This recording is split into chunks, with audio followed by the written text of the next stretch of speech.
늙었으면 곱게 죽을 것이지. 숨 쉬는 폐품이네. 명품 외제차 운전석의 젊은 남자가 침을 뱉습니다. 78세 노인은 피 묻은 입술을 꾹 다문 채 수레를 붙잡았습니다. 어딜 꼬라봐? 이 개 같은 노인네가. 너 하나 치워도 벌금 50만 원이면 끝이야. 주변 사람들은 겁에 질려 멀리 돌아가거나 스마트폰만 응시했습니다. 노인의 어깨는 폐지 수레처럼 작고 초라했지만 그의 눈빛은 끓어오르는 용암처럼 차가웠습니다. 후회할 짓은 하지 마라. 노인이 아주 낮게 읊조리자 젊은 악당은 박장대소했습니다. 노인은 더 이상 폐지 줍는 초라한 할아버지가 아니었습니다. 그의 눈빛이 순식간에 살기로 변하며 악당을 꿰뚫었습니다. 내 손녀의 마지막 기회를 건드렸다. 공기가 얼어붙었습니다. 마치 폭풍전 야처럼 절대적인 침묵이 흘렀고 이제 곧 피의 심판이 시작될 것임을 모두가 직감했습니다. 3천만 원. 죽어가는 10살 손녀의 수술비를 구하기 위해 매일 폐지 수레를 끌었는데 그런 그의 수레를 명품 외제차가 짓밟았습니다. 늙으면 죽어야지 숨 쉬는 폐품. 젊은 악당은 노인의 가슴을 밟고 폐지를 걷어찼습니다. 모두가 참아야 한다고 말할 때 백호는 조용히 악당의 이름을 새겼습니다. 그리고 그의 복수가 시작되었습니다. 며칠 후 폐지 줍던 노인이 악당이 앉아있는 카페 앞에 나타났습니다. 동시에 검은색 세단 수십 대가 거리를 가득 메웁니다. 100명이 넘는 정장 남자들이 일제히 차에서 내려 한 노인 앞에 섰습니다. 그리고 천둥 같은 외침이 터져나왔습니다. 보스, 이 노인은 누구일까요? 과연 어떤 기막힌 사연이 있을까요? 잠시 시작하기 전 여러분의 구독과 좋아요는 인생이 뭐길래에 큰 힘이 됩니다. 지금 어디서 이 충격적인 이야기를 보고 계신지 댓글로 알려주세요. 집인지, 사무실인지, 차 안인지 꼭 댓글로 남겨주세요. 오늘 이야기, 폐지 줍던 노인의 정체는 상상도 못하실 겁니다. 이 노인의 복수, 지금 바로 시작합니다. 어느 가을 저녁 한 병원 복도에 노인 한 명이 서 있었습니다. 유리창 너머로 작은 병실이 보였고 그 안에는 10살 남짓한 여자아이가 누워 있었습니다. 아이의 눈동자는 초점을 잃은 채 천장만 바라보고 있었습니다. 노인은 주름진 손으로 유리창을 쓰다듬었습니다. 입술이 파르르 떨렸습니다. 말을 걸고 싶었지만 유리문은 열리지 않았습니다. 아니, 열 수 없었습니다. 면회 시간이 끝났다는 안내판이 차갑게 붙어 있었습니다. 다혜야. 노인의 목소리는 유리에 막혀 아이에게 닿지 못했습니다. 그저 김이 서린 유리창만이 그의 슬픔을 담아냈습니다. 이 노인은 대체 누구일까요? 왜 이렇게 애절하게 아이를 바라보는 걸까요? 그리고 왜 병실 안으로 들어가지 못하는 걸까요? 그 답을 알게 되는 순간 여러분은 충격에 휩싸이게 될 것입니다. 이 놀라운 이야기가 궁금하시다면 잠시 구독 버튼을 눌러주세요. 평범해 보이는 사람들의 숨겨진 이야기를 매일 전해드립니다. 알림 설정까지 해두시면 매일 새로운 이야기로 찾아뵙겠습니다. 그럼 이제 이 노인의 이야기를 처음부터 들어보겠습니다. 사흘 전, 그러니까 그 병원 복도에 서기 사흘 전의 일이었습니다. 가을 햇살이 따스하게 내리쬐는 오후였습니다. 주택가 골목길에 낡은 리어카 하나가 천천히 움직이고 있었습니다. 바퀴가 삐걱거리는 소리를 내며 구르고 있었습니다. 리어카를 끄는 사람은 70대 후반으로 보이는 노인이었습니다. 등이 굽었고 얼굴에는 세월의 주름이 깊게 패여 있었습니다. 남루한 작업복에는 여기저기 때가 묻어 있었습니다. 노인의 이름은 백호였습니다. 그는 골목을 지나며 여기저기 버려진 폐지를 주었습니다. 박스 하나, 신문지 뭉치 하나. 허리를 굽혀 줍고 리어카에 실었습니다. 그렇게 한 걸음 한 걸음 움직였습니다. 어휴, 저 영감 또 왔네. 골목 어귀에서 파마머리 아줌마 2명이 수군거렸습니다. 한 명이 코웃음을 쳤습니다. 맨날 저 골목만 돌잖아. 우리 동네 망신이야. 그러게 말이야. 요즘 세상에 폐지를 주어 차라리 구청 가서 일자리 알아보지. 두 사람의 목소리는 작지 않았습니다. 백호의 귀에도 분명히 들렸을 것입니다. 하지만 그는 아무 반응도 하지 않았습니다. 그저 묵묵히 폐지를 주울 뿐이었습니다.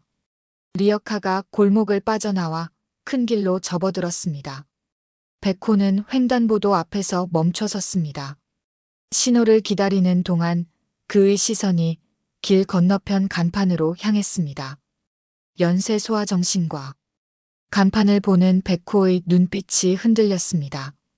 주름진 손이 리어카 손잡이를 꽉 쥐었습니다. 신호가 바뀌었지만 그는 한동안 움직이지 못했습니다. 할아버지, 파란불이에요. 뒤에서 초등학생이 소리쳤습니다. 백호는 화들짝 놀라 고개를 돌렸습니다. 미안하다는 듯 손을 흔들고는 서둘러 횡단보도를 건넜습니다. 해가 뉘엿뉘엿 기울고 있었습니다. 백호는 리어카를 끌고 한 고물상 앞에 도착했습니다. 낡은 간판에는 대성 고물상이라고 쓰여 있었습니다. 아이고, 백 선생님, 오늘도 수고하셨습니다. 고물상 주인이 반갑게 인사를 건넸습니다. 60대 중반으로 보이는 사내였습니다. 그는 백호의 리어카를 살펴보더니 고개를 끄덕였습니다. 오늘은 좀 많이 주우셨네요. 7kg 정도 되겠습니다.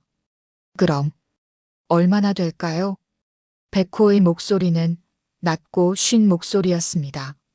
고물상 주인이 계산기를 두드렸습니다. 킬로그램당 100원이니까 700원 드리겠습니다. 고물상 주인이 100원짜리 동전 7개를 건넸습니다. 백호는 동전들을 조심스럽게 받았습니다. 그리고는 낡은 지갑 안쪽 주머니에 넣었습니다. 지갑 속에는 이미 여러 개의 동전들이 빼곡하게 들어 있었습니다. 고물상을 나선 백호는 빈 리어카를 끌고 다시 길을 나섰습니다. 그의 발걸음은 한 곳을 향하고 있었습니다. 20분쯤 걸었을까요? 백호는 한 대학병원 앞에 도착했습니다. 리어카를 병원 주차장 구석에 세워두고는 병원 안으로 들어갔습니다. 엘리베이터를 타고 6층으로 올라갔습니다. 복도를 지나 한 병실 앞에 멈춰 섰습니다. 문 옆 명패에는 이렇게 쓰여 있었습니다. 특별병실 601호 백다혜. 백호는 유리문 너머를 들여다봤습니다. 작은 침대에 여자아이가 누워 있었습니다. 10살쯤 되어 보였습니다. 아이는 천장만 멍하니 바라보고 있었습니다. 백호의 입술이 떨렸습니다. 유리문에 손을 댔습니다. 문을 열고 싶었습니다. 하지만 그럴 수 없었습니다. 면회 시간이 끝났다는 안내판이 붙어 있었기 때문입니다. 다혜야. 그의 목소리는 유리에 막혀 아이에게 닿지 못했습니다. 아이는 여전히 천장만 바라보고 있었습니다. 할아버지가 왔다는 것도 자신을 부르는 목소리도 듣지 못하는 것 같았습니다. 백호는 주머니에서 낡은 지갑을 꺼냈습니다. 그리고는 오늘 번 동전 7개를 손바닥 위에 올려놓았습니다. 할배가 오늘도 700원 벌었단다. 조금만 더 모으면, 조금만 더. 그의 목소리가 떨렸습니다. 눈가가 붉어졌습니다. 78년을 살아온 노인의 눈에서 눈물이 흘러내렸습니다. 복도 끝에서 간호사가 걸어오는 모습이 보였습니다. 백호는 서둘러 눈물을 닦았습니다. 그리고는 유리문에서 한 걸음 물러섰습니다. 면회 시간 지났는데요? 간호사가 차가운 목소리로 말했습니다. 백호는 고개를 숙였습니다. 죄송합니다. 지금 가겠습니다. 그는 마지막으로 한 번 더 병실을 바라봤습니다. 아이는 여전히 천장만 보고 있었습니다. 백호는 천천히 몸을 돌렸습니다. 엘리베이터를 타고 내려오는 동안 그의 마음은 무거웠습니다. 병원을 나서자 차가운 가을바람이 얼굴을 스쳤습니다. 리어카를 끌고 집으로 돌아가는 길, 백호는 하늘을 올려다봤습니다. 별들이 하나둘 떠오르고 있었습니다. 조금만 더 버티면 된다. 그는 스스로에게 다짐하듯 중얼거렸습니다. 그리고는 다시 리어카를 끌고 어둠 속으로 걸어갔습니다. 이 노인은 대체 왜 이렇게 폐지를 주우며 살아가는 걸까요? 병실에 누워있던 아이는 누구일까요? 그리고 그가 모으고 있는 돈은 무엇을 위한 것일까요? 아무도 몰랐습니다. 이 초라한 노인에게 어떤 과거가 숨겨져 있는지, 그리고 머지않아 이 조용한 거리에 어떤 폭풍이 몰아칠지. 그런데 바로 다음 날 상상도 못할 일이 벌어집니다. 명품 외제차 한 대가 골목길에 나타났고 그 차에서 내린 젊은 남자가 백호를 향해 걸어오고 있었습니다. 그 남자의 입에서는 상상할 수 없는 말들이 쏟아져 나오게 됩니다. 대체 무슨 일이 벌어지는 걸까요? 다음 날 아침, 백호는 여느 때처럼 리어카를 끌고 골목길에 나섰습니다. 아침 햇살이 골목을 비추고 있었습니다. 오늘도 폐지를 주어야 했습니다. 오늘도 700원, 800원을 모아야 했습니다. 골목 초입에서 박스 몇 개를 주었습니다. 편의점 앞에 버려진 신문지 뭉치도 챙겼습니다. 리어카가 조금씩 무거워졌습니다. 그때였습니다. 뒤에서 굉음이 들려왔습니다. 엔진 소리였습니다. 백호가 고개를 돌리는 순간 검은색 외제차 한 대가 골목 안으로 들어오고 있었습니다. 좁은 골목길에는 어울리지 않는 차였습니다. 번쩍이는 차체, 낮게 깔린 차고, 크롬 도금된 휠. 백호는 서둘러 리어카를 길 한쪽으로 비켰습니다. 차가 지나갈 수 있도록 말입니다. 하지만 차는 속도를 줄이지 않았습니다. 쾅!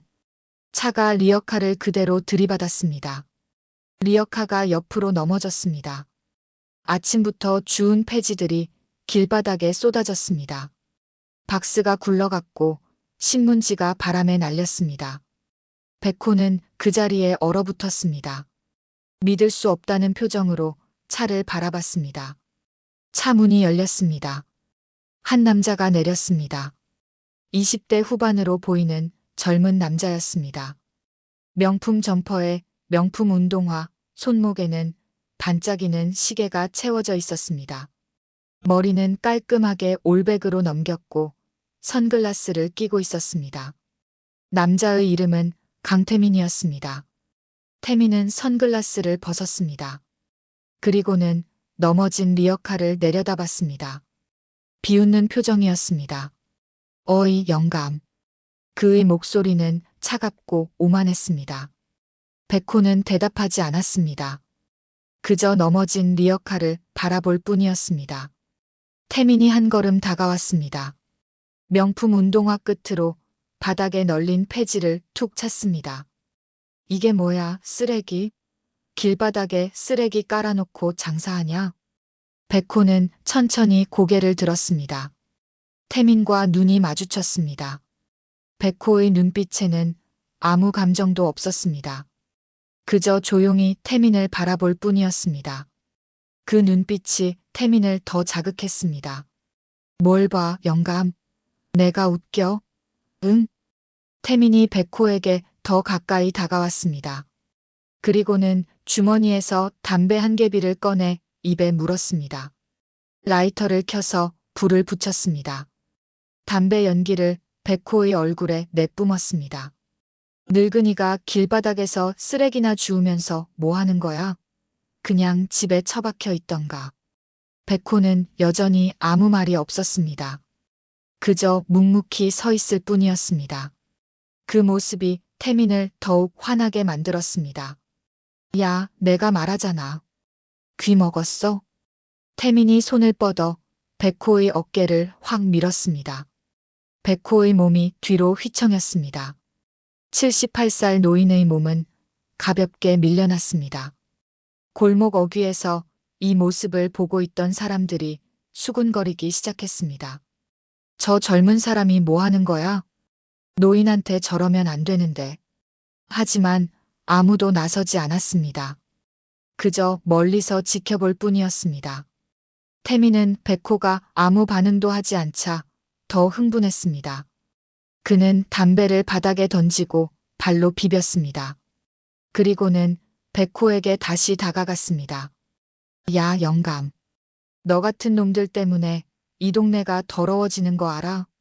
폐지 주우면서 구걸하고 골목길 막고. 진짜 한심해.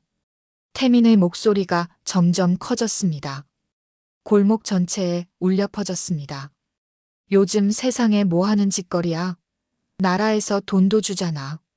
기초생활수급비니 뭐니 받아먹으면서 왜 길거리를 어슬렁거리는 거야? 백호의 주먹이 천천히 쥐어졌습니다. 하지만 여전히 입을 열지 않았습니다. 태민이 코웃음을 쳤습니다. 진짜 한심하다.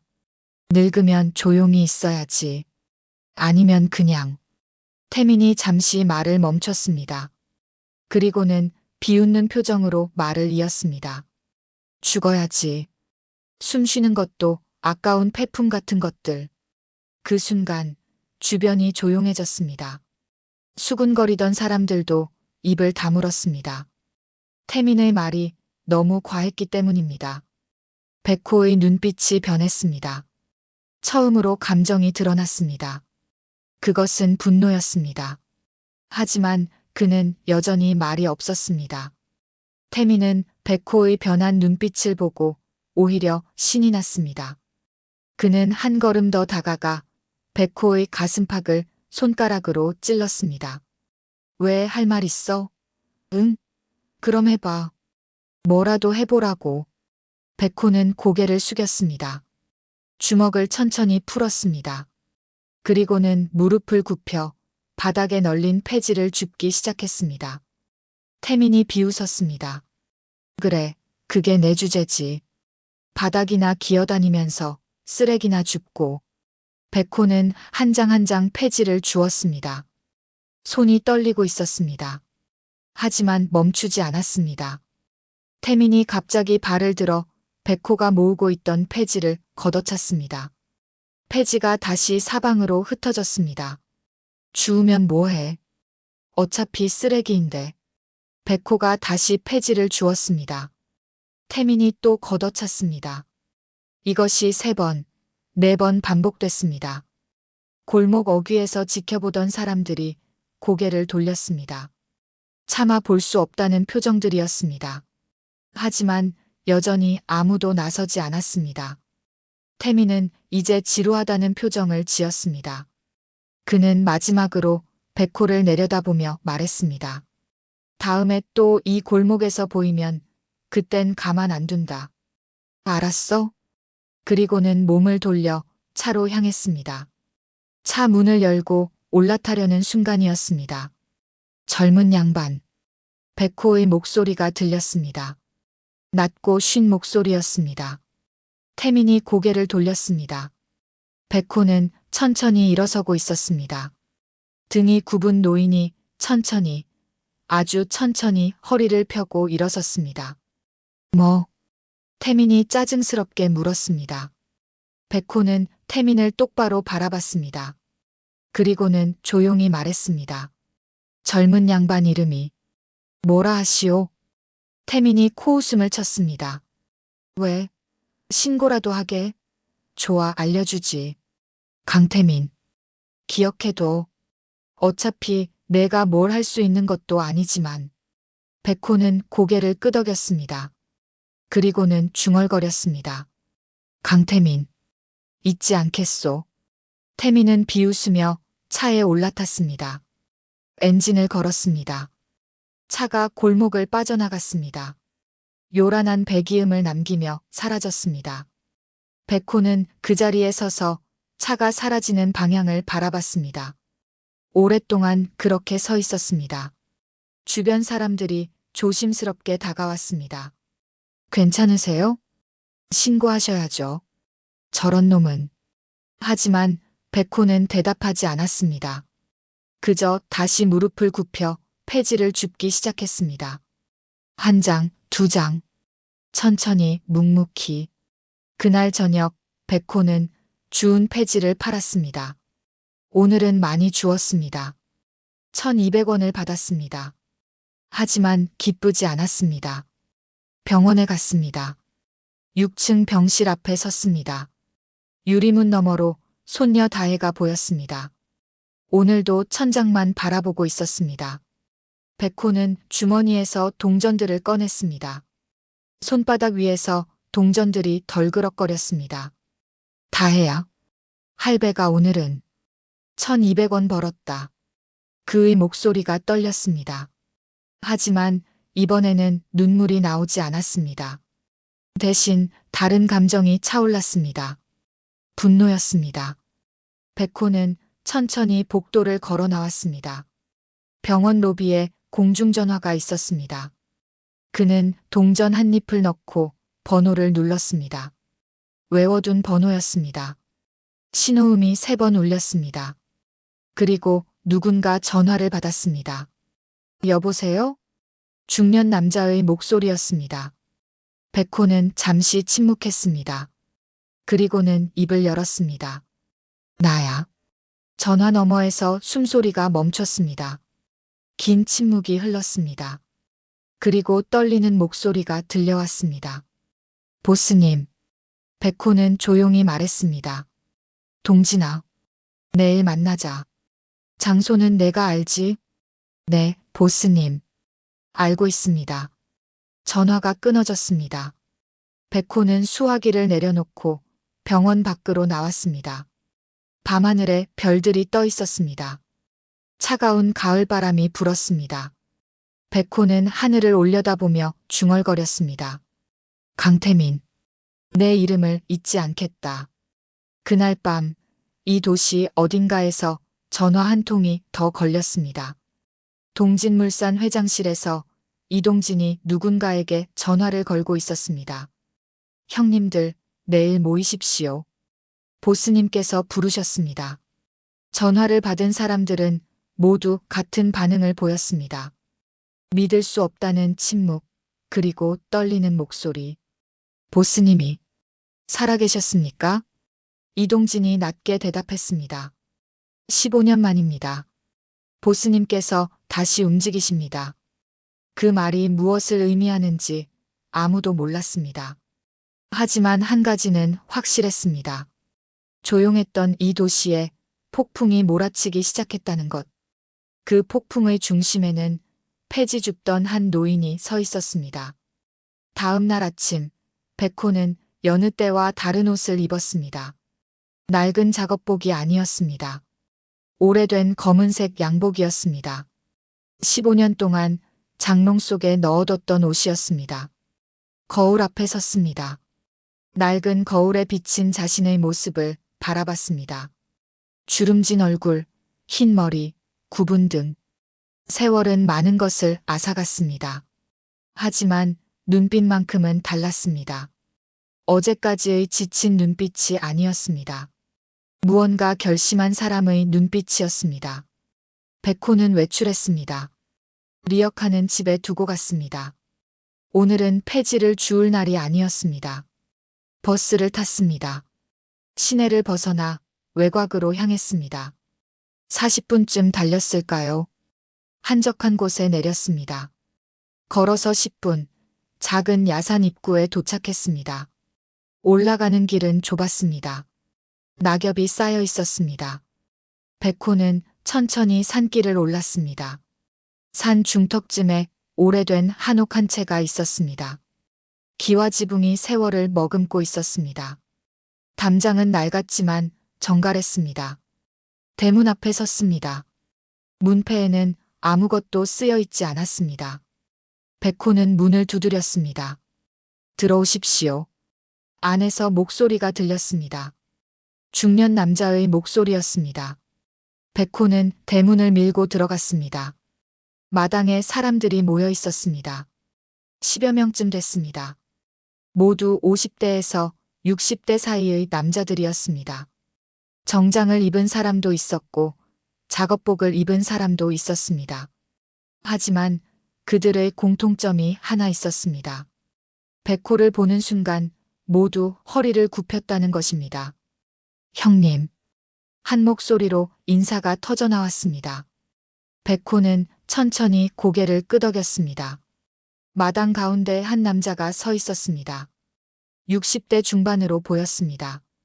깔끔한 정장에 은색 넥타이를 매고 있었습니다. 백호를 보자 그의 눈가가 붉어졌습니다. 이동진이었습니다.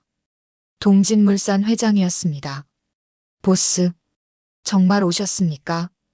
동진의 목소리가 떨렸습니다. 백호는 그에게 다가갔습니다. 그리고는 그의 어깨를 가볍게 두드렸습니다. 고생 많았다, 동진아. 아닙니다, 형님. 제가 뭘. 동진의 목소리가 막혔습니다. 그는 고개를 숙였습니다. 15년 만에 보는 보스였습니다. 한때 이 도시를 주름잡던 전설이었습니다. 백호는 마당을 둘러봤습니다. 모인 사람들을 하나하나 바라봤습니다. 모두 오래전 함께했던 사람들이었습니다. 형님들, 오랜만이요. 백호의 목소리는 낮았지만 힘이 있었습니다. 사람들이 다시 한번 허리를 굽혔습니다. 보스, 저희는 항상 기다리고 있었습니다. 한 사람이 말했습니다. 50대 후반으로 보이는 건장한 남자였습니다. 보스께서 부르시면 언제든 달려오겠습니다. 다른 사람이 말했습니다. 백호는 조용히 그들을 바라봤습니다. 고맙소. 15년 동안 나를 기억해줘서. 백호가 마루에 올라 앉았습니다. 사람들도 마당에 둘러앉았습니다. 동진이 백호 옆에 섰습니다. 보스, 무슨 일이십니까? 갑자기 부르시다니. 백호는 잠시 침묵했습니다. 하늘을 올려다봤습니다. 구름 한 점 없는 맑은 하늘이었습니다. 동진아, 너 강태민이란 놈 아나? 동진의 얼굴이 굳었습니다. 그는 고개를 끄덕였습니다. 압니다, 형님. 요즘 이 동네에서 설치는 놈입니다. 경로당을 돌아다니며 노인들 돈을 뜯어내는 사기꾼입니다. 그래. 그놈이 어제 나한테 손을 댔다. 마당에 모인 사람들의 표정이 변했습니다. 믿을 수 없다는 표정들이었습니다. 누군가 보스한테 손을 댔다는 것이 믿기지 않았습니다. 동진의 주먹이 쥐어졌습니다. 형님, 다치신 데는 없으십니까? 괜찮다. 늙은이 하나 때리는 건 쉬운 일이지. 백호의 목소리는 담담했습니다. 하지만 그 말 속에 숨겨진 감정을 모두가 느낄 수 있었습니다. 그런데 말이다, 동진아. 백호가 천천히 말을 이었습니다. 그놈이 뭐라 했는지 아나? 늙으면 죽어야 한다고 했다. 숨 쉬는 것도 아까운 폐품이라고 했다. 마당이 조용해졌습니다. 사람들의 얼굴에 분노가 떠올랐습니다. 백호는 계속 말했습니다. 나야 상관없다. 나 하나 욕먹는 건 아무것도 아니다. 하지만 백호의 목소리가 낮아졌습니다. 그 말을 들으면서 생각했다. 우리 다혜도 언젠가는 늙는다. 그때 저런 놈들이 우리 다혜한테도 똑같이 말하겠구나. 마당에 모인 모든 사람이 고개를 숙였습니다. 보스의 손녀 이야기는 모두 알고 있었습니다. 치매를 앓고 있다는 것도, 보스가 폐지를 주어 치료비를 모으고 있다는 것도. 그래서 결심했다. 백호가 천천히 일어섰습니다. 마당의 모든 사람이 그를 올려다봤습니다. 강태민, 그놈을 가만두지 않겠다. 저런 놈이 활개치고 다니는 세상을 그냥 놔둘 수 없다. 동진이 무릎을 꿇었습니다. 말씀만 하십시오, 형님. 제가 당장 처리하겠습니다. 다른 사람들도 일어섰습니다. 형님, 저희가 나서겠습니다. 그놈을 찾아내서 무릎 꿇게 만들겠습니다. 하지만 백호는 손을 들어 제지했습니다. 아니다. 성급하게 움직이면 안 된다. 백호가 마당을 천천히 걸었습니다. 강태민, 그놈은 혼자가 아니다. 뒤에 조직이 있다. 경로당 사기를 조직적으로 벌이고 있다는 말이지. 동진이 고개를 끄덕였습니다. 맞습니다, 형님. 제가 알아본 바로는 10여 명이 한 팀입니다. 강태민이 행동대장이고 뒤에 큰 형이 있다고 합니다. 그래. 그러니 제대로 해야 한다. 뿌리부터 뽑아야 한다. 백호가 마루에 다시 앉았습니다. 그리고는 모인 사람들을 바라봤습니다. 동진아, 우선 정보를 모아라.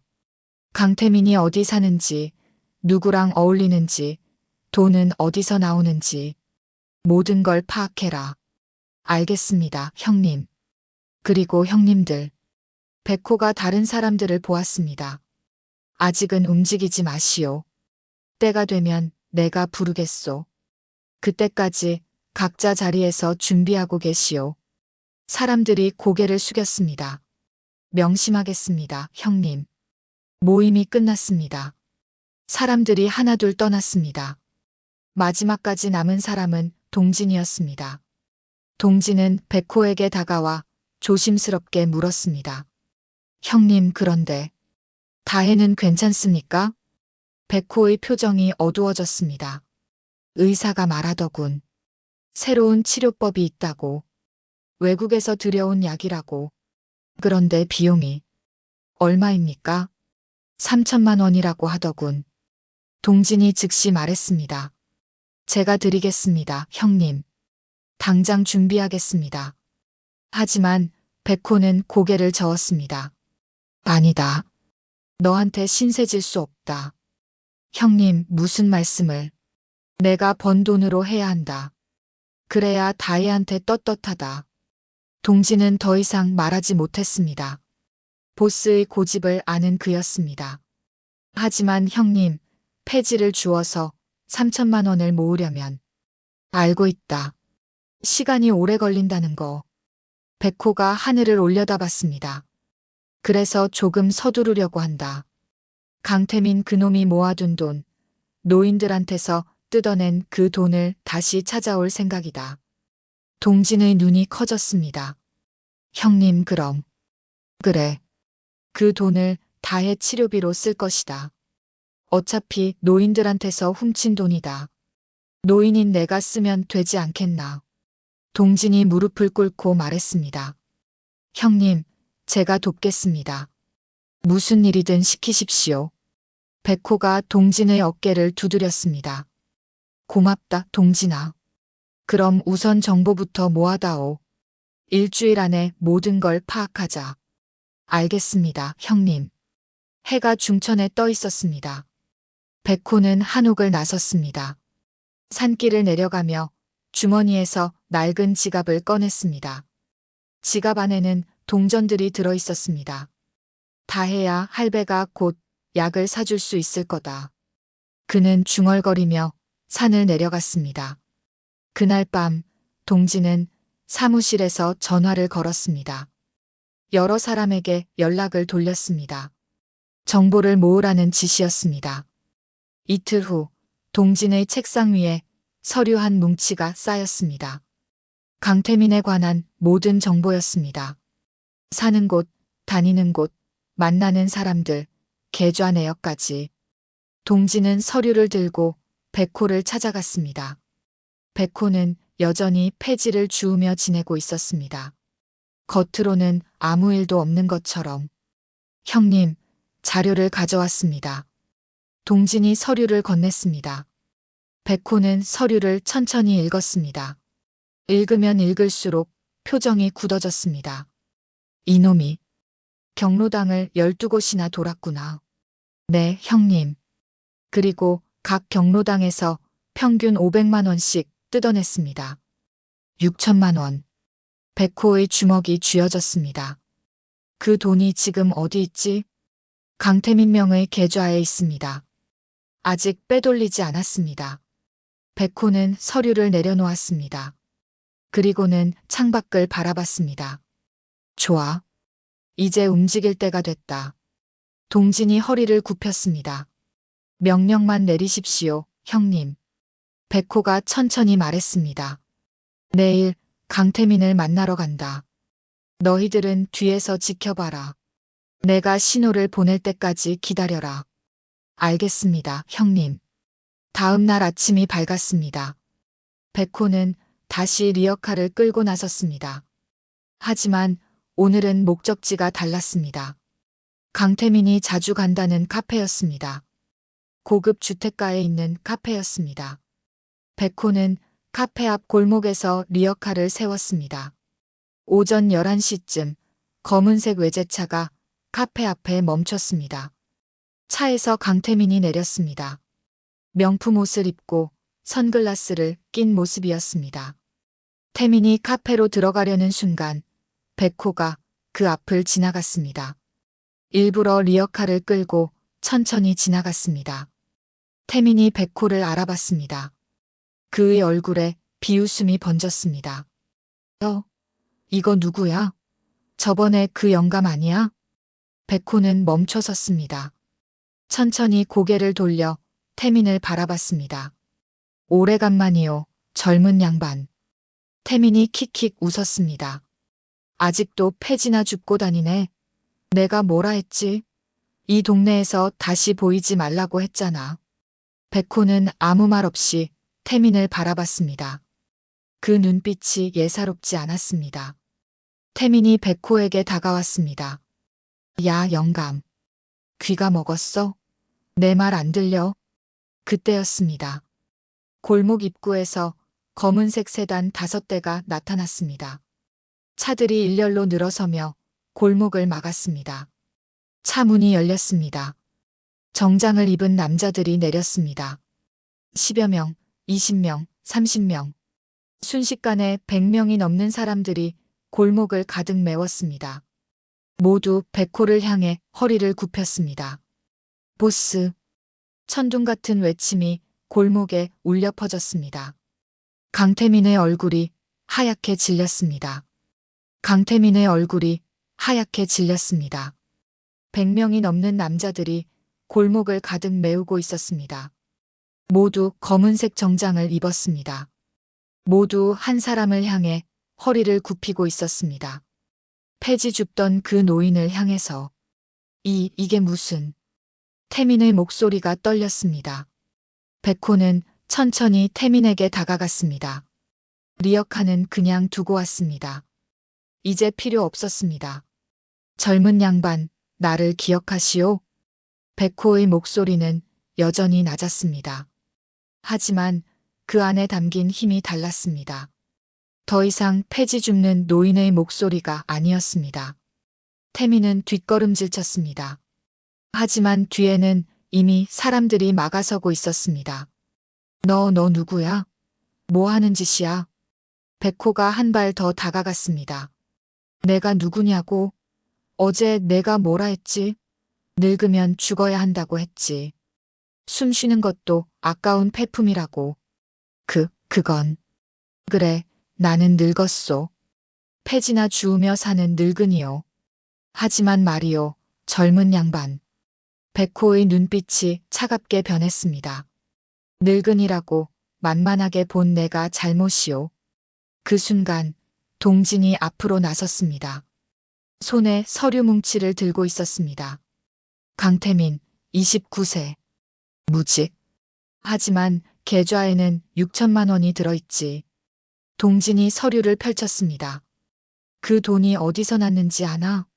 경로당 12곳에서 노인들을 속여 뜯어낸 돈이지. 태민의 얼굴이 더 하얗게 질렸습니다. 너희들이 뭔데 내 통장을 조사해? 동진이 코웃음을 쳤습니다. 조사? 이 정도는 조사도 아니야. 내가 어제 어디 갔는지, 누구 만났는지, 뭘 먹었는지 다 알고 있어. 백호가 태민의 어깨에 손을 올렸습니다. 가볍게 올린 손이었지만 태민은 그 무게를 느꼈습니다. 무거운 무게였습니다. 젊은 양반, 내가 하나 물어보겠소.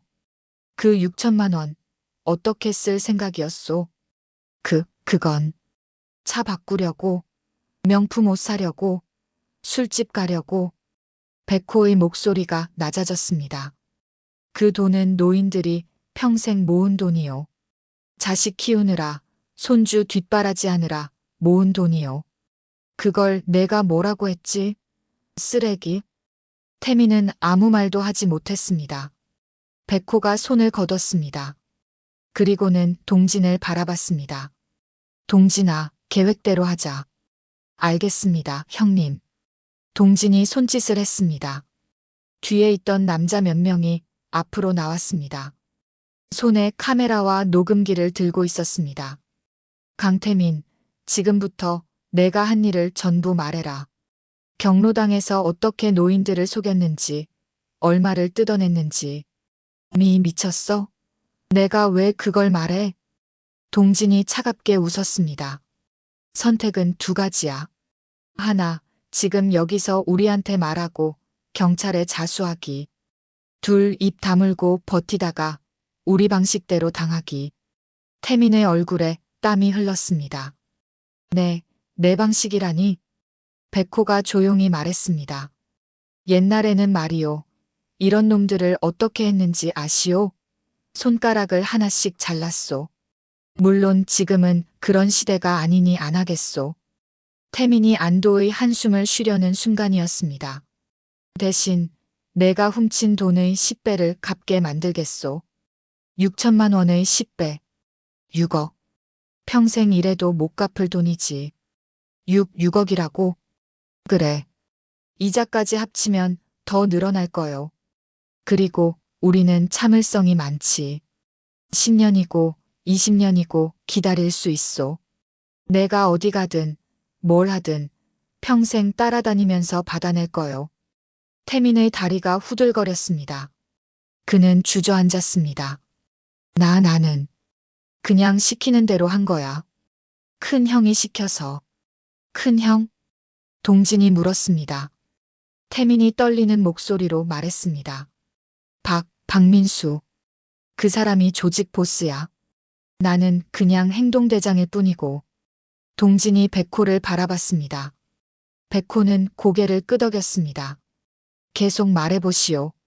태민은 모든 것을 털어놓기 시작했습니다.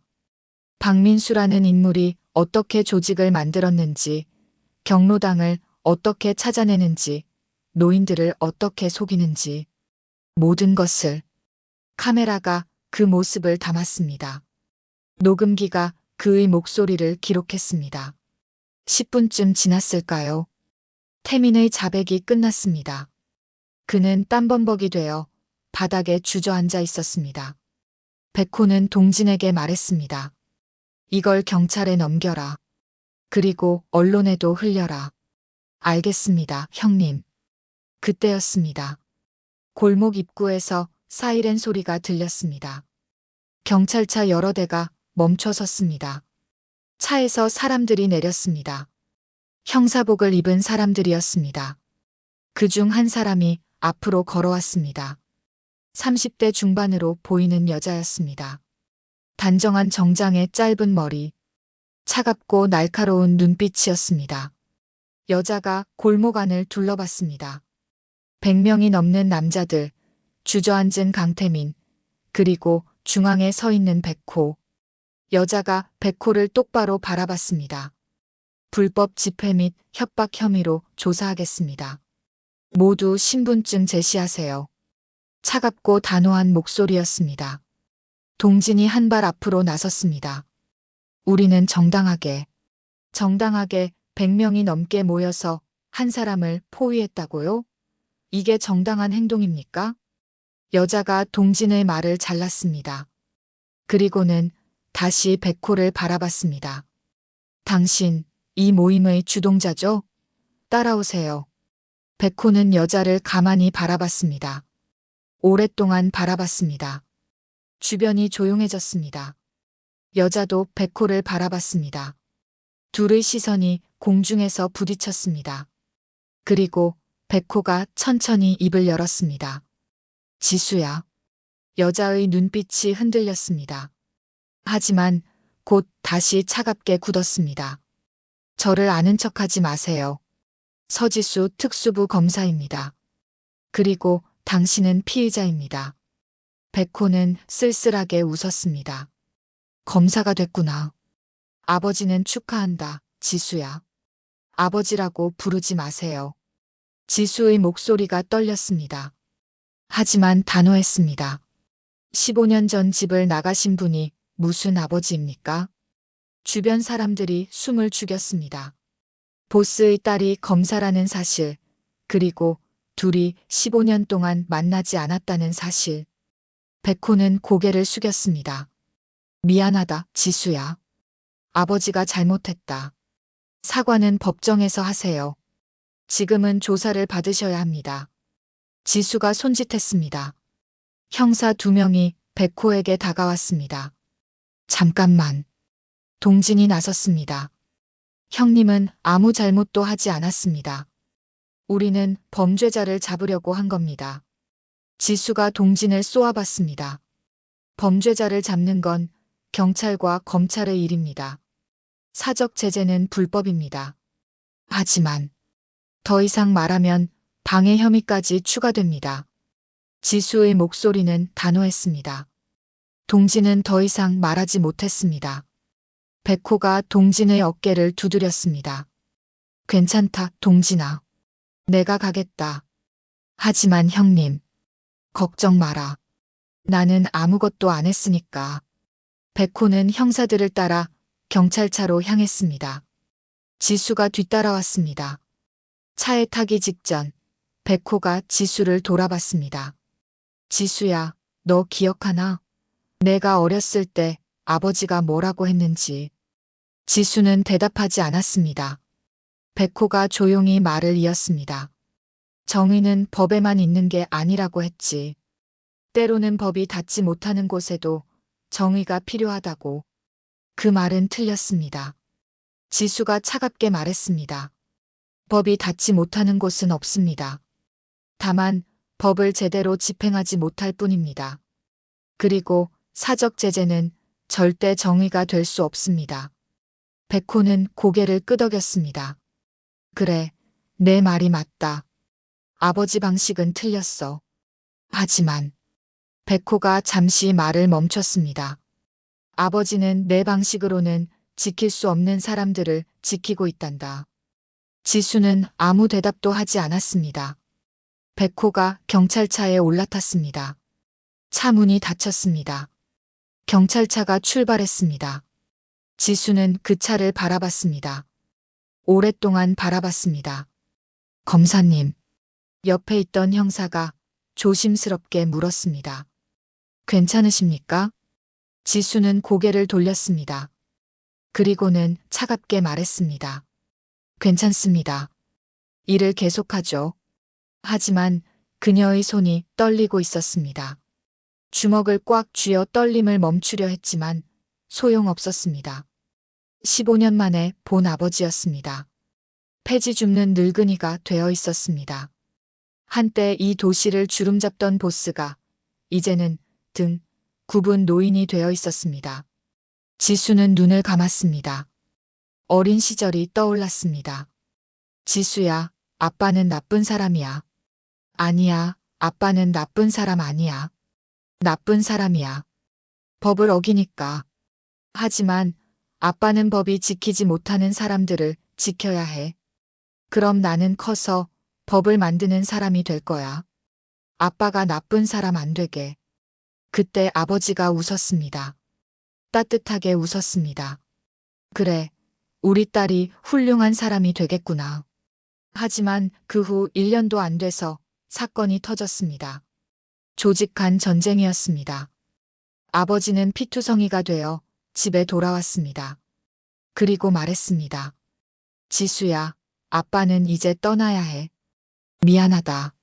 왜 가야 돼? 너를 지키려면 아빠가 사라져야 해. 아빠 곁에 있으면 너도 위험해. 그리고 아버지는 떠났습니다. 15년 동안 소식이 없었습니다. 지수는 혼자 컸습니다. 법을 공부했습니다. 검사가 됐습니다. 아버지를 잊으려고 했습니다. 하지만 잊을 수 없었습니다. 지수는 눈을 떴습니다. 감정을 추스렸습니다. 그리고 차갑게 말했습니다. 강태민을 조사실로 데려가세요. 그리고 현장에 있던 사람들 전부 신원 파악하세요. 알겠습니다, 검사님. 형사들이 움직였습니다. 지수는 골목을 다시 한번 둘러봤습니다. 100명이 넘던 사람들은 이미 흩어지고 있었습니다. 동진만 그 자리에 서 있었습니다. 지수와 눈이 마주쳤습니다. 동진이 천천히 다가왔습니다. 지수 양, 오래간만입니다. 이동진 씨, 오래간만이네요. 지수의 목소리는 차갑고 공적이었습니다. 동진이 쓸쓸하게 웃었습니다. 여전히 차갑군요. 어렸을 때는 저한테 동진 아저씨라고 불렀는데 어렸을 때 이야기는 하지 맙시다. 알겠습니다. 하지만 하나만 말씀드리겠습니다. 동진이 진지한 표로 말했습니다. 보스님은, 아니 백호 씨는 잘못한 게 없습니다. 우리는 범죄자를 잡으려고 한 것뿐입니다. 그 방식이 잘못됐다는 겁니다. 법으로 잡을 수 있습니까? 강태민 같은 놈들을? 지수가 단호하게 대답했습니다. 잡을 수 있습니다. 그리고 잡을 겁니다. 얼마나 걸립니까? 한 달, 두 달, 그 사이에 또 얼마나 많은 노인들이 당합니까? 그래도 법대로 해야 합니다. 법이 느리면 피해자는 계속 생깁니다. 지수와 동진이 서로를 바라봤습니다. 둘 다 한 발짝도 물러서지 않았습니다. 결국 동진이 먼저 돌아섰습니다. 알겠습니다. 검사님 방식대로 하시죠. 하지만 기억하십시오. 보스님은 나쁜 사람이 아닙니다. 단지 방법이 다를 뿐입니다. 동진이 떠났습니다. 지수는 그 뒷모습을 바라봤습니다. 그날 저녁 지수는 사무실에 혼자 남아 있었습니다. 책상 위에는 강태민 사건 서류가 쌓여 있었습니다. 서류를 넘기다가 한 장의 사진이 눈에 들어왔습니다. CCTV 캡처 사진이었습니다. 백호가 리어카를 끌고 가는 모습이었습니다. 지수는 사진을 오래 바라봤습니다. 등 굽은 노인의 모습을, 한때 자신을 업고 놀이터에서 놀아주던 아버지의 모습은 어디에도 없었습니다. 아버지. 지수의 목소리가 떨렸습니다. 눈가가 뜨거워졌습니다. 하지만 눈물은 흘리지 않았습니다. 검사는 눈물을 보여서는 안 됐습니다. 전화벨이 울렸습니다. 지수는 전화를 받았습니다. 여보세요? 검사님, 백호 씨 조사가 끝났습니다. 혐의는 확실한 증거가 없습니다. 강태민의 진술도 자발적이었고 폭력 행위도 없었습니다. 석방해야 할 것 같습니다. 지수는 잠시 침묵했습니다. 그리고 말했습니다. 알겠습니다. 석방하세요. 하지만 계속 감시하세요. 알겠습니다, 검사님. 전화가 끊어졌습니다. 지수는 창밖을 바라봤습니다. 어둠이 깔려 있었습니다. 1시간 후, 백호는 경찰서를 나왔습니다. 밖에는 동진이 차를 몰고 기다리고 있었습니다. 형님, 고생하셨습니다. 백호는 차에 타지 않았습니다. 동진아, 나는 걸어갈게. 하지만 형님, 혼자 있고 싶구나. 동진은 더 이상 말하지 않았습니다. 백호는 어둠 속을 걸었습니다. 병원으로 향했습니다. 6층 병실 앞에 섰습니다. 유리문 너머로 다혜가 보였습니다. 여전히 천장만 바라보고 있었습니다. 다혜야, 할배가 왔단다. 백호의 목소리는 떨렸습니다. 오늘 할배가 내 엄마를 봤어. 아니, 내 이모를 봤어. 지수가 검사가 됐더구나. 훌륭한 사람이 됐어. 백호는 유리문에 이마를 댔습니다. 근데 말이야, 다혜야. 할배가 지수한테 미움받고 있어. 할배 방식이 틀렸대. 법을 어긴다고. 그는 눈을 감았습니다. 할배가 뭘 잘못한 걸까? 나쁜 놈들을 혼내주는 게 잘못일까? 할배는 그저 너 같은 아이들이 안전하게 살기를 바랄 뿐인데 아무도 대답하지 않았습니다. 다혜는 여전히 천장만 바라보고 있었습니다. 백호는 천천히 몸을 일으켰습니다. 복도를 걸어 나왔습니다. 복도 끝에서 누군가 서 있었습니다. 지수였습니다. 백호와 지수가 마주쳤습니다. 둘은 말없이 서로를 바라봤습니다. 긴 침묵이 흘렀습니다. 결국 지수가 먼저 입을 열었습니다. 다혜가 치매라면서요. 그래. 치료비가 필요하면 제가. 아니다. 백호가 지수의 말을 잘랐습니다. 너한테 신세 질 수 없다. 아버지가 벌어서 치료할 거다. 폐지를 주어서요? 지수의 목소리에 비아냥이 섞였습니다. 백호는 아무 말도 하지 않았습니다. 아버지, 아직도 모르시는군요. 돈 문제가 아니에요. 방법이 문제예요. 알고 있다. 아니, 모르세요. 아버지는 여전히 옛날 방식으로 살고 계세요. 주먹으로 해결하려고 하세요. 백호는 지수를 똑바로 바라봤습니다. 지수야, 아버지는 내가 법으로 지킬 수 없는 사람들을 지키고 있다. 그런 사람은 없어요. 법은 모두를 지킵니다. 정말 그렇게 생각하나? 네. 백호는 쓸쓸하게 웃었습니다. 그래, 내가 그렇게 생각한다면 아버지는 할 말이 없구나. 백호가 지수의 곁을 지나쳐 걸었습니다. 지수는 그를 붙잡지 않았습니다. 백호가 몇 걸음 걷다가 멈췄습니다. 돌아보지 않고 말했습니다. 지수야, 아버지가 하나만 말아마. 법이 닿지 못하는 곳에서 울고 있는 사람들이 있단다. 아버지는 그 사람들을 위해 움직이는 거야. 너도 언젠가는 알게 될 거다. 그리고 백호는 사라졌습니다. 복도를 걸어 엘리베이터를 탔습니다. 지수는 그 자리에 서 있었습니다. 오랫동안 서 있었습니다. 그날 밤 두 사람 모두 잠을 이루지 못했습니다. 아버지와 딸, 주먹과 법, 서로 다른 길을 걷고 있지만 같은 목표를 향하고 있는 두 사람. 그리고 이 대결은 이제 시작일 뿐이었습니다. 이틀이 지났습니다. 백호는 동진을 만났습니다. 한옥에서였습니다. 형님, 박민수 조직원 중 셋이 돌아섰습니다. 동진이 보고했습니다. 백호가 고개를 끄덕였습니다. 잘했다. 계속 흔들어라. 내부에서 무너뜨려야 한다. 알겠습니다, 형님. 그때 백호의 전화가 울렸습니다. 병원이었습니다. 백호가 받았습니다. 여보세요? 백호님이십니까? 백다혜 양 담당 간호사입니다. 네, 무슨 일이십니까? 간호사의 목소리가 떨렸습니다. 아까 낯선 남자가 병실에 들어오려고 했습니다. 신원을 확인하려는데 도망갔습니다. 백호의 얼굴이 굳었습니다. 다혜는 괜찮습니까? 네, 괜찮습니다. 형사분들이 막아주셨습니다. 하지만요? 그 남자가 하는 말이 곧 다시 온다고 했습니다. 백호의 주먹이 쥐어졌습니다. 박민수였습니다. 다혜를 노리는 것이었습니다.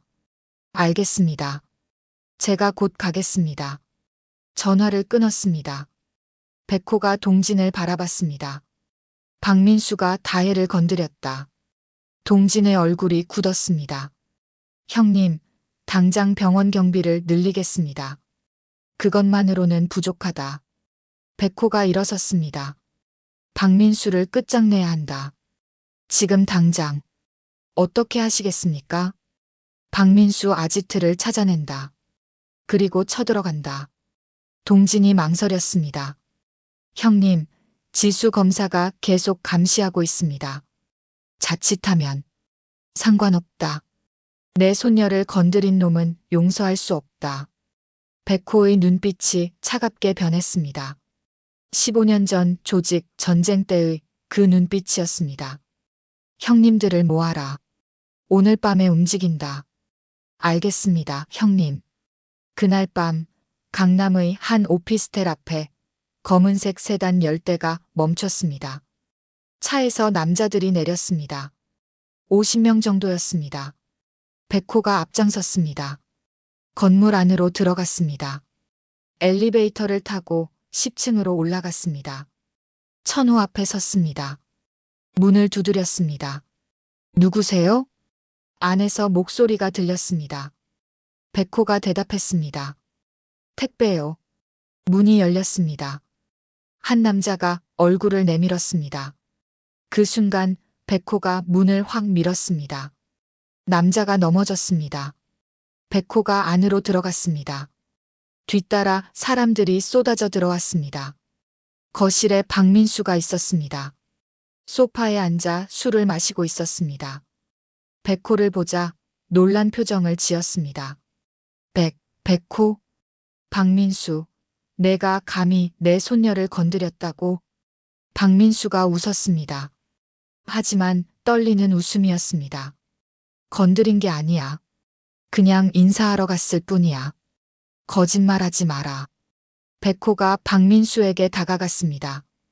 박민수가 뒷걸음질 쳤습니다. 너 뭐 하려고? 내가 한 짓을 똑같이 돌려주려고. 백호가 박민수의 멱살을 잡았습니다. 박민수가 발버둥 쳤습니다. 내가 뭘 했는데? 내 손녀를 위협했다. 그것만으로 충분하다. 백호가 주먹을 들었습니다. 그 순간 동진이 말렸습니다. 형님, 안 됩니다. 지수 검사가 알면 상관없다. 백호가 소리쳤습니다. 하지만 주먹은 내리지 않았습니다. 망설이고 있었습니다. 그때 박민수가 비웃었습니다. 겁나서 못 때리는 거지. 딸한테 찍힐까봐. 백호의 눈빛이 흔들렸습니다. 박민수가 계속 말했습니다. 내 딸 검사 맞지? 서지수? 내가 다 알아. 내가 움직이면 딸이 곤란해지는 거 알지? 입 닥쳐. 왜? 사실이잖아. 너는 이제 아무것도 못해. 늙은 호랑이는 이빨도 없어. 백호의 주먹이 떨렸습니다. 치고 싶었습니다. 하지만 그러면 지수가 곤란해질 것입니다. 결국 백호는 박민수를 놓았습니다. 박민수가 바닥에 주저앉으며 웃었습니다. 그것 봐. 못하잖아. 늙은이는 늙은이답게 얌전히 있어.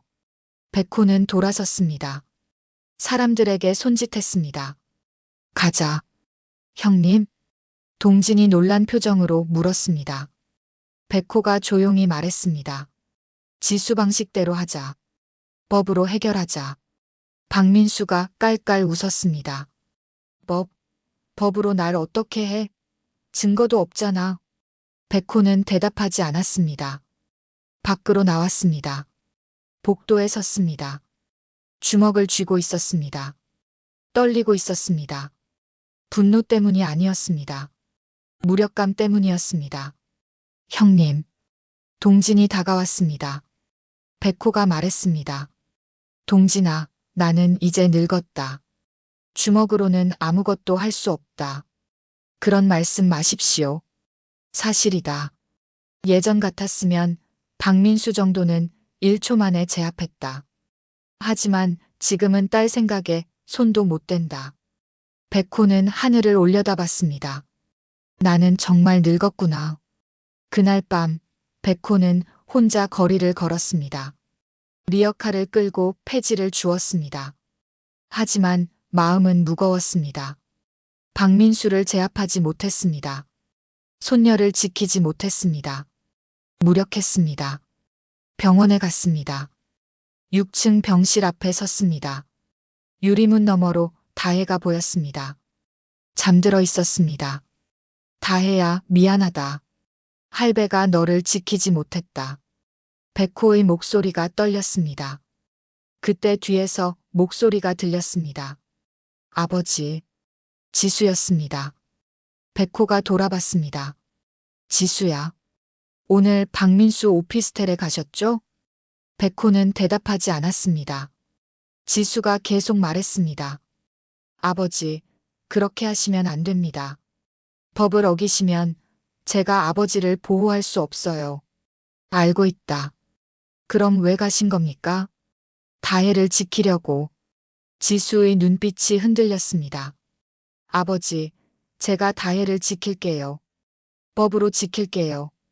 법으로 어떻게 지키냐? 박민수는 증거를 남기지 않는다. 찾아낼 거예요. 반드시. 백호는 지수를 바라봤습니다. 오랫동안 바라봤습니다. 지수야, 아버지가 하나 물어보마. 법이 정말 모든 것을 지킬 수 있나? 네. 박민수 같은 놈도? 네. 시간이 걸리더라도 반드시 법으로 처벌할 수 있어요. 백호는 고개를 끄덕였습니다. 그래.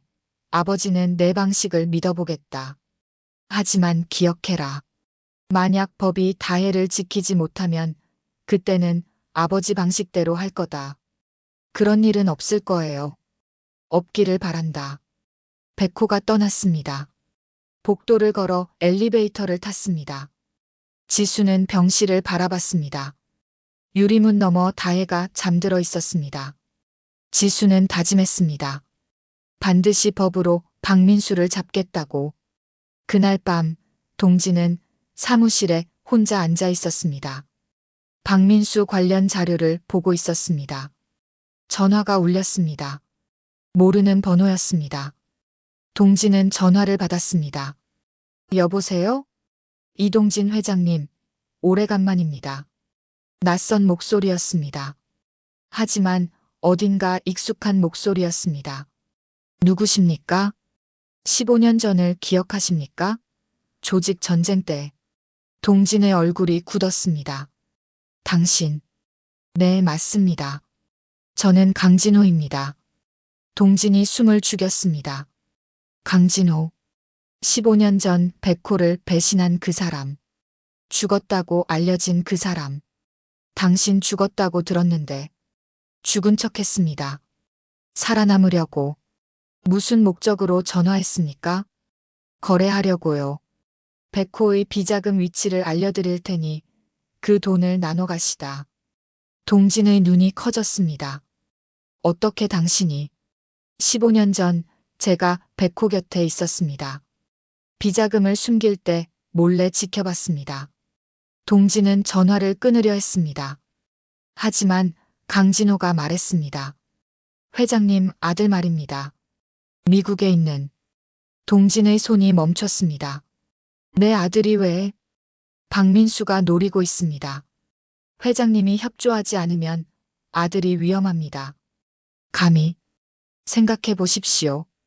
이틀 드리겠습니다. 이틀 후 다시 연락드리겠습니다. 전화가 끊어졌습니다. 동진은 수화기를 꽉 쥐었습니다. 손이 떨렸습니다. 강진호가 살아있었습니다. 그리고 비자금을 노리고 있었습니다. 게다가 아들까지 위협하고 있었습니다. 동진은 고민했습니다. 밤새도록 고민했습니다.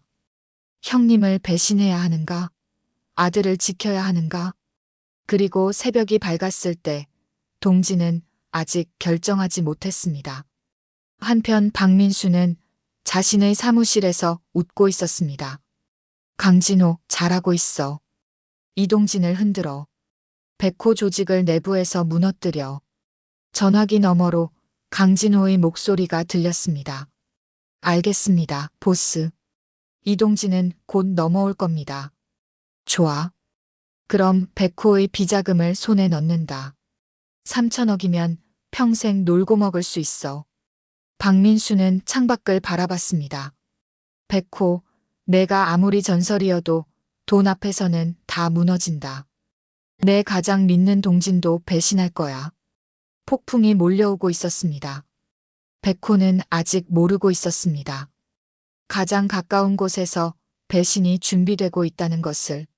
서지수는 사무실에서 서류를 보고 있었습니다. 강태민 사건 서류였습니다. 하지만 자꾸 집중이 안 됐습니다. 머릿속에 아버지 얼굴이 떠올랐습니다. 병원 복도에서 만난 그날 이후 계속 신경이 쓰였습니다. 전화벨이 울렸습니다. 특수부 서지수 검사입니다. 검사님, 백호 씨 관련 보고 드립니다. 감시팀 형사였습니다. 말씀하세요. 백호 씨가 계속 폐지를 줍고 있습니다. 특이사항은 없습니다. 다만요? 일주일에 3번씩 대학병원에 갑니다. 6층 특별병실을 방문합니다. 지수는 메모했습니다. 그 병실에 누가 있죠? 백다혜라는 10살 여자아이입니다. 환자 정보를 확인해 봤는데 조부모 관계로 등록되어 있습니다. 병명은요? 초기 치매입니다. 희귀병이라고 하더군요. 지수의 손이 멈췄습니다. 손녀가 치매였다는 사실. 그래서 아버지가 폐지를 줍고 있었다는 것. 치료비는 얼마나 듭니까? 한 달에 약 200만 원 정도라고 합니다. 새로운 치료법이 있는데 그건 3천만 원이 든다고 하더군요. 3천만 원. 폐지를 주어서는 절대 모을 수 없는 돈이었습니다. 계속 감시하세요. 보고 감사합니다. 전화를 끊었습니다. 지수는 창밖을 바라봤습니다. 아버지가 왜 폐지를 줍는지 이제 알았습니다. 손녀를 위해서였습니다. 하지만 그 방법은 너무 더뎠습니다. 그래서 강태민을 협박한 것일까요? 그 6천만 원을 빼앗아 손녀를 치료하려고. 지수는 고개를 저었습니다. 이유가 무엇이든 불법은 불법이었습니다. 전화를 걸었습니다. 병원이었습니다. 여보세요, 대학병원입니까? 특수부 서지수 검사입니다. 백다혜 환자의 담당 의사와 통화하고 싶습니다. 잠시 후 의사가 전화를 받았습니다. 검사님, 무슨 일이십니까? 백다혜 환자 상태를 여쭤보고 싶습니다. 환자 정보는 함부로 말씀드릴 수 없는데요. 공식 수사입니다. 협조해 주시기 바랍니다. 의사가 한숨을 쉬었습니다. 알겠습니다. 백다혜 환자는 초기 치매입니다. 매우 희귀한 경우죠. 보통 노인들한테 생기는데 아이한테 생겼습니다. 치료 가능합니까? 새로운 약이 나왔습니다. 외국에서 개발된 약인데 효과가 좋습니다. 하지만 비용이 3천만 원이라고 들었습니다. 네, 맞습니다. 그리고 그 돈이 없으면 아이는 계속 악화될 겁니다. 지수의 가슴이 아팠습니다. 얼마나 악화됩니까? 현재는 기억을 잃는 정도입니다. 하지만 1년 후에는 걷지도 못하고 말도 못하게 될 겁니다. 2년 후에는 의사가 말을 멈췄습니다. 지수가 물었습니다. 2년 후에는요? 사망할 가능성이 높습니다. 지수는 눈을 감았습니다. 10살짜리 아이가 2년 안에 죽을 수도 있다는 말이었습니다. 환자 보호자는 누구입니까? 백호 씨입니다. 할아버지라고 하시더군요. 매일 오십니다. 유리문 밖에서 손녀를 보고 갑니다. 왜 안으로 들어가지 않습니까? 치료비를 내지 못해서입니다. 밀린 치료비가 600만 원입니다. 그걸 내야 면회를 허락할 수 있습니다. 지수의 주먹이 쥐어졌습니다. 아버지가 600만 원도 없어서 손녀를 만나지 못하고 있었습니다. 감사합니다, 선생님. 전화를 끊었습니다. 지수는 책상에 이마를 댔습니다. 15년 전이 떠올랐습니다. 엄마가 돌아가셨을 때였습니다. 아버지가 울고 있었습니다. 처음 보는 모습이었습니다. 지수야, 아빠가 미안하다. 아빠가 너희들을 지키지 못했다. 아빠 잘못 아니야. 아빠 잘못이야. 아빠가 나쁜 일을 해서 이렇게 됐어. 그때 아버지는 결심했습니다. 조직을 떠나기로. 지수를 지키기 위해. 하지만 떠난 후 아버지는 어떻게 살았을까요? 15년 동안 혼자 어떻게 버텼을까요? 지수는 일어났습니다. 결심했습니다. 아버지를 만나러 가기로. 병원으로 향했습니다. 6층에 올라갔습니다. 복도 끝에 백호가 서 있었습니다. 유리문 밖에서 안을 들여다보고 있었습니다. 지수가 다가갔습니다. 백호는 눈치채지 못했습니다. 지수는 백호 뒤에 섰습니다. 그리고 유리문 안을 봤습니다. 작은 침대에 여자아이가 누워 있었습니다. 10살쯤 되어 보였습니다. 천장만 바라보고 있었습니다. 백호가 유리문에 손을 댔습니다. 그리고 중얼거렸습니다. 다혜야, 할배가 오늘도 왔단다. 1,500원 벌었어. 조금씩 모으고 있어. 곧 약 사줄 수 있을 거야. 그의 목소리가 떨렸습니다. 지수의 눈가가 뜨거워졌습니다. 얼마나 모으셨어요? 지수가 물었습니다. 백호가 화들짝 놀라 돌아봤습니다. 지수였습니다. 지수야. 얼마나 모으셨냐고요, 아버지. 백호는 주머니에서 낡은 지갑을 꺼냈습니다. 열어서 보여줬습니다. 동전들이 빼곡했습니다. 83,000원. 지수는 그 돈을 바라봤습니다. 83,000원. 3천만 원을 모으려면 몇 년이 걸릴까요? 아버지, 제가 드릴게요. 안 된다. 백호가 단호하게 말했습니다. 아버지 돈으로 해야 한다. 그래야 다혜한테 떳떳하다. 떳떳하게요? 폐지 주어서 모은 돈이 떳떳한 겁니까? 지수의 목소리가 높아졌습니다. 그럼 강태민한테서 빼앗은 돈은 떳떳합니까? 백호는 아무 말도 하지 못했습니다. 지수가 계속 말했습니다. 아버지, 저는 압니다. 아버지가 강태민 돈을 노리고 있다는 거. 6천만 원을 빼앗아서 다혜를 치료하려고 하신다는 거. 하지만 그건 불법입니다. 아버지가 그 돈을 빼앗으면 저는 아버지를 기소해야 합니다. 백호가 지수를 바라봤습니다. 오랫동안 바라봤습니다. 지수야, 그럼 어떻게 하라는 거냐? 다혜가 죽어가고 있다. 1년, 2년 안에 죽을 수도 있다고 의사가 말했다. 제가 돈을 드린다니까요. 안 된다고 했다. 백호의 목소리가 커졌습니다. 복도에 울려 퍼졌습니다. 나는 내 힘으로 손녀를 살려야 한다. 딸한테 얻어먹은 돈으로는 안 된다. 왜요? 왜 안 됩니까? 내가 너한테 아버지 노릇을 못했으니까. 백호가 소리쳤습니다. 지수가 얼어붙었습니다. 15년 동안 나는 아버지가 아니었다. 너 생일도 모르고 졸업식도 못 갔고 힘들 때 곁에 없었다. 그런 내가 무슨 자격으로 너한테 손을 벌리냐? 백호의 목소리가 떨렸습니다. 나는 자격이 없다, 지수야. 아버지로서 자격이. 지수의 눈에서 눈물이 흘렀습니다. 참았던 눈물이었습니다. 아버지. 가거라, 지수야. 너는 내 길을 가라. 아버지는 아버지 방식대로 할 거다. 백호가 돌아섰습니다. 지수를 등지고 다시 유리문을 바라봤습니다. 지수는 그 뒷모습을 바라봤습니다. 등 굽은 노인의 뒷모습. 한때 무엇이든 할 수 있을 것 같던 아버지는 이제 없었습니다. 지수는 천천히 걸어 나왔습니다. 엘리베이터를 탔습니다. 1층에 내렸습니다. 원무과로 갔습니다. 백다혜 환자 밀린 치료비 얼마입니까?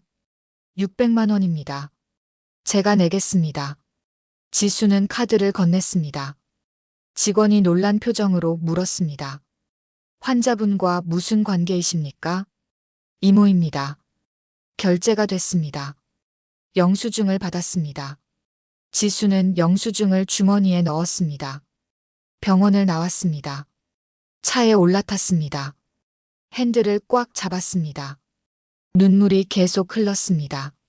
아버지. 지수는 울었습니다.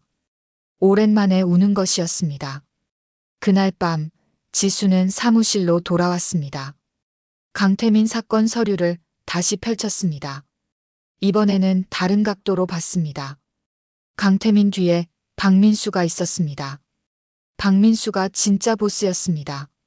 강태민은 그저 말단이었습니다. 박민수를 잡아야 했습니다.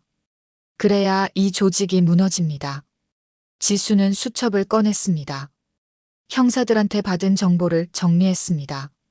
박민수, 42세. 강남의 오피스텔 소유. 경로당 사기 조직 운영. 조직원 약 20명. 증거를 모아야 했습니다. 확실한 증거를. 법정에서 이길 수 있는 증거를. 지수는 형사팀에 전화했습니다. 박민수를 미행하세요. 24시간 감시하세요. 만나는 사람, 가는 곳, 하는 일. 모두 기록하세요. 알겠습니다, 검사님. 그리고 또 다른 팀에 전화했습니다. 박민수 조직원들을 찾아내세요. 한 명씩 회유하세요. 내부 제보자가 필요합니다. 알겠습니다, 검사님. 지수는 밤새 일했습니다. 서류를 정리하고 계획을 세웠습니다.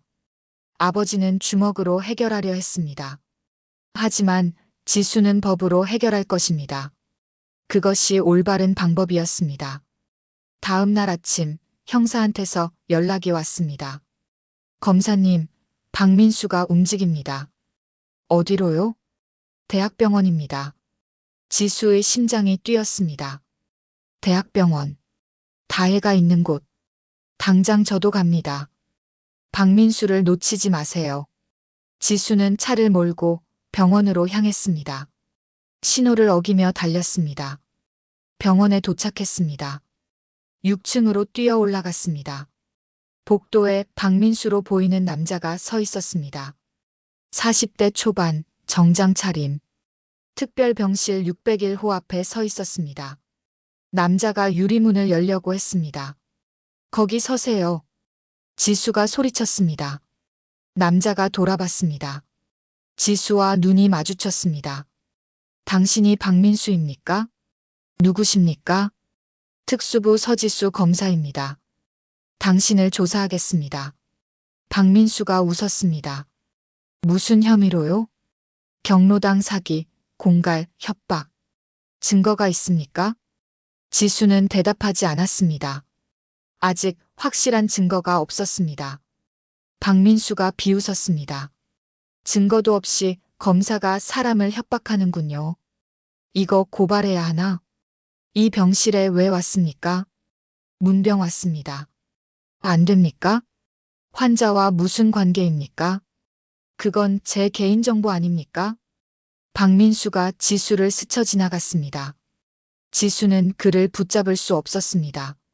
법적으로 문제가 없었기 때문입니다. 박민수가 엘리베이터를 타고 내려갔습니다. 지수는 주먹을 쥐었습니다. 형사가 다가왔습니다.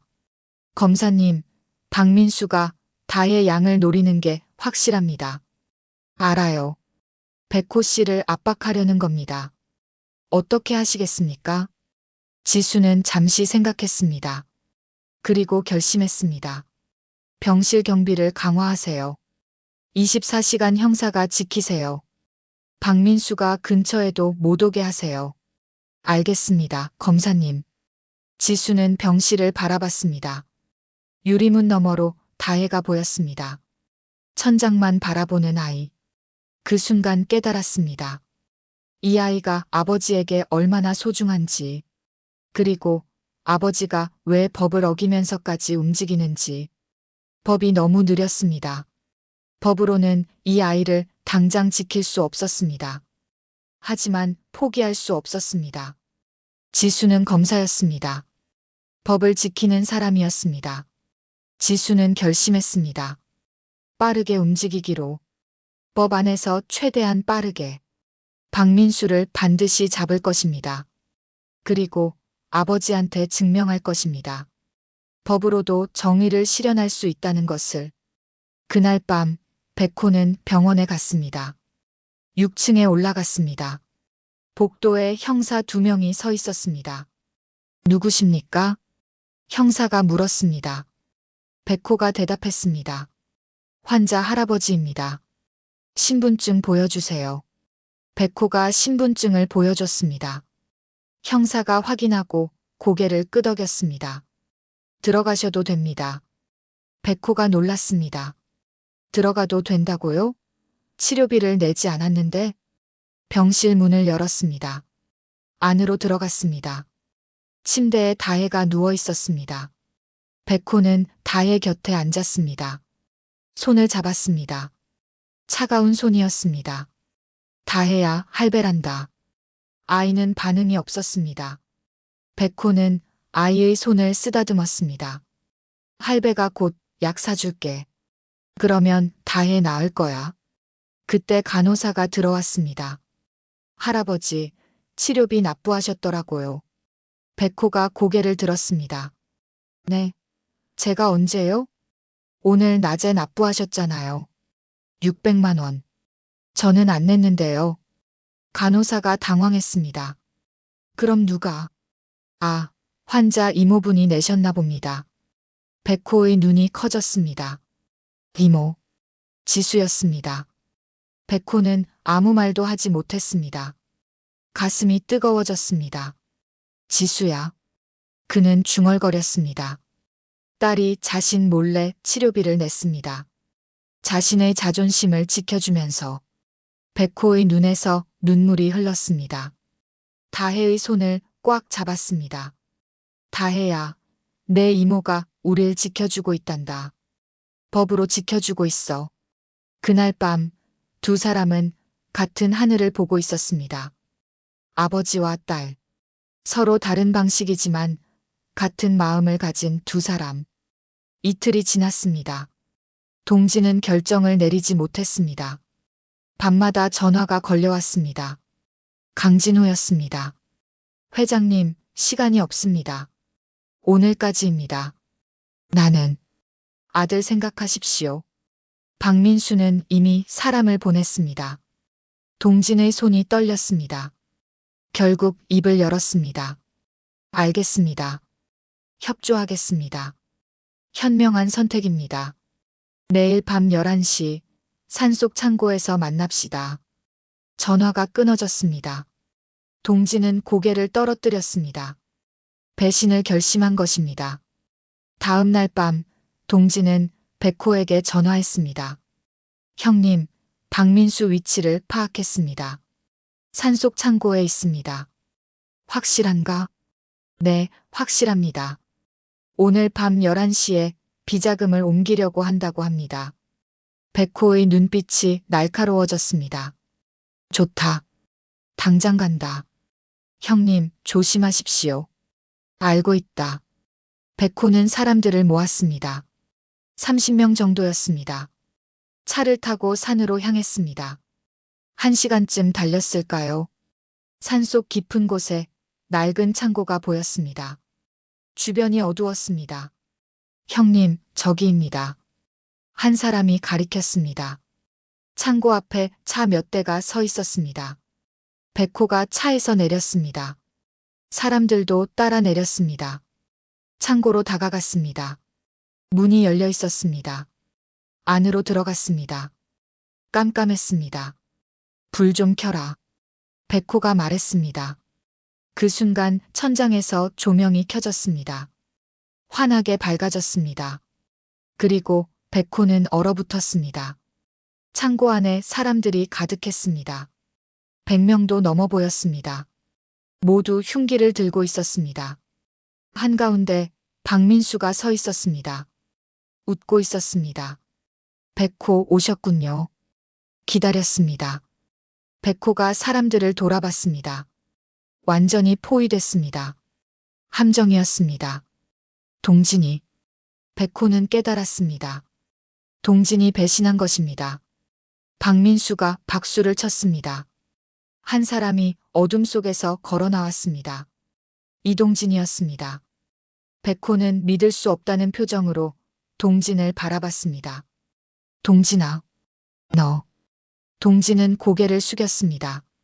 백호를 볼 수 없었습니다. 죄송합니다, 형님. 왜 이러는 거냐?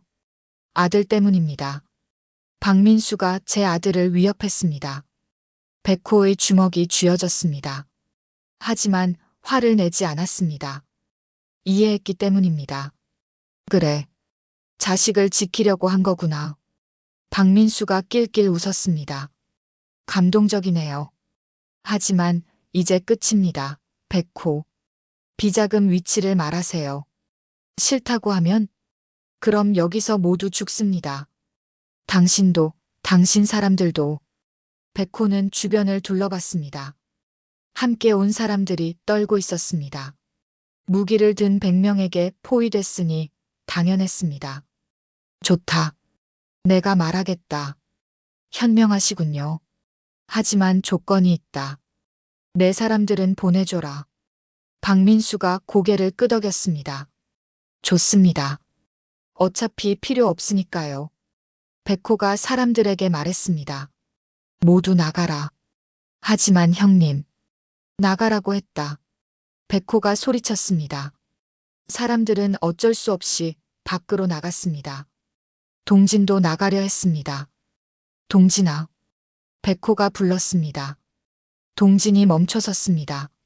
너는 남아라. 끝까지 봐야 한다. 형님. 이게 배신의 대가다. 똑똑히 봐라. 동진은 그 자리에 섰습니다. 창고 안에는 백호, 동진, 박민수, 그리고 박민수 조직원들만 남았습니다. 자, 이제 말하세요. 비자금이 어디 있습니까? 박민수가 물었습니다. 백호가 바닥을 가리켰습니다. 여기 밑이다. 여기요? 그래. 지하에 금고가 있다. 박민수가 조직원들에게 손짓했습니다. 몇 명이 바닥을 뜯기 시작했습니다. 과연 밑에 공간이 있었습니다. 사다리를 타고 내려갔습니다. 철문이 있었습니다. 비밀번호를 눌렀습니다. 문이 열렸습니다. 안에 금고가 있었습니다. 큰 금고였습니다. 비밀번호는? 박민수가 물었습니다.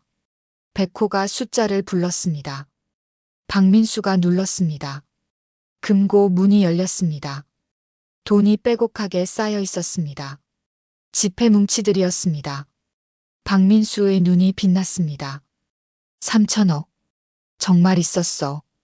그는 돈을 쓰다듬었습니다. 미친 듯이 웃었습니다. 이제 나는 왕이야. 이 돈으로 뭐든지 할 수 있어. 그때 위에서 소리가 들렸습니다. 꼼짝 마. 경찰이었습니다. 수십 명의 경찰이 창고 안으로 쏟아져 들어왔습니다. 그중 한 명이 서지수였습니다. 박민수가 당황했습니다. 뭐야? 어떻게? 지수가 사다리를 타고 내려왔습니다. 금고 앞에 섰습니다. 박민수, 당신을 공갈, 협박, 그리고 절도 미수 혐의로 체포합니다. 절도 미수? 무슨 소리야? 지수가 백호를 바라봤습니다. 백호가 조용히 말했습니다. 미안하다, 박민수. 너는 함정에 빠진 거다. 함정? 내가 동진을 통해 가짜 정보를 흘렸다. 너를 여기로 유인하려고. 박민수의 얼굴이 하얗게 질렸습니다. 그럼 동진이는? 동진이 계단을 내려왔습니다. 백호 옆에 섰습니다. 죄송합니다, 박민수. 저는 처음부터 형님 편이었습니다. 박민수가 비명을 질렀습니다. 이 새끼들, 날 속였어. 경찰들이 박민수를 체포했습니다. 수갑이 채워졌습니다. 박민수가 발버둥 쳤지만 소용없었습니다. 백호, 나는 너를 용서하지 않을 거야. 반드시 복수할 거야. 복수? 백호가 차갑게 웃었습니다. 내가 복수할 일은 이제 시작이다. 무슨 소리야? 백호가 주머니에서 서류를 꺼냈습니다. 강태민 말이다. 그놈의 출생 기록이다. 박민수의 얼굴이 굳었습니다. 태민이가 왜? 너는 몰랐을 거다. 강태민의 진짜 출생 비밀을. 백호가 서류를 펼쳤습니다. 강태민은 강진호의 아들이 아니다. 15년 전 내 조직원 하나가 여자를 성폭행했다. 그 여자가 낳은 아이가 강태민이다. 박민수가 입을 벌렸습니다. 뭐라고? 그리고 그 조직원이 누군지 아나? 백호가 멈칫했습니다. 그리고 폭탄을 터뜨렸습니다. 강진호다. 강태민의 아버지라고 알려진 그 사람이 진짜 범인이다. 박민수가 비명을 질렀습니다. 말도 안 돼. 말이 된다. 강진호는 자신의 죄를 숨기려고 아이를 데려가 키웠다. 그리고 죽은 척했다. 백호가 서류를 던졌습니다. 박민수 앞에 떨어졌습니다. 그리고 강진호는 지금 너와 함께 일하고 있다. 맞지? 박민수는 말을 잃었습니다. 모든 것이 밝혀진 것입니다. 강진호를 불러라. 여기로. 백호가 명령했습니다. 박민수는 고개를 저었습니다. 싫어. 절대. 동진아. 백호가 동진을 바라봤습니다. 동진이 전화를 걸었습니다. 누군가에게 신호를 보냈습니다. 10분쯤 지났을까요? 창고 밖에서 차 소리가 들렸습니다. 누군가 들어왔습니다. 40대 후반으로 보이는 남자였습니다. 얼굴에 흉터가 있었습니다. 강진호였습니다. 그는 상황을 보고 도망치려 했습니다. 하지만 경찰들이 막았습니다. 꼼짝 마. 강진호가 체포됐습니다. 백호 앞에 끌려왔습니다. 강진호, 오래간만이다. 백호가 차갑게 말했습니다. 강진호가 떨었습니다. 백호. 15년 전 나를 배신한 것도 모자라 지금까지 숨어서 나쁜 짓을 하고 있었구나. 나는 변명하지 마라. 내가 한 짓을 다 알고 있다. 백호가 서류를 강진호에게 던졌습니다. 내가 여자를 성폭행했다. 그리고 태어난 아이가 강태민이다. 강진호의 얼굴이 하얗게 질렸습니다. 어떻게? 다 알아냈다. 유전자 검사도 했다. 증거도 있다. 백호가 지수를 바라봤습니다. 지수가 서류를 꺼냈습니다. 강진호, 당신을 성폭행 혐의로 추가 기소하겠습니다. 그리고 강태민에게 이 사실을 알리겠습니다. 강진호가 무릎을 꿇었습니다. 제발, 태민이한테는 말하지 마. 그 아이는 아무것도 몰라. 늦었다. 백호가 창고 입구를 가리켰습니다. 거기 강태민이 서 있었습니다. 태민은 모든 것을 들었습니다. 얼굴이 창백했습니다. 아버지. 아니, 당신이. 나를. 태민의 목소리가 떨렸습니다. 강진호는 고개를 숙였습니다. 미안하다, 태민아. 미안하다고요? 태민이 소리쳤습니다. 당신이 나를. 그렇게. 그리고 거짓말하고. 29년 동안. 태민이 바닥에 주저앉았습니다. 울기 시작했습니다. 백호는 태민에게 다가갔습니다. 손을 내밀었습니다. 강태민, 일어나라. 태민이 백호를 올려다봤습니다. 눈물 범벅이었습니다. 왜요?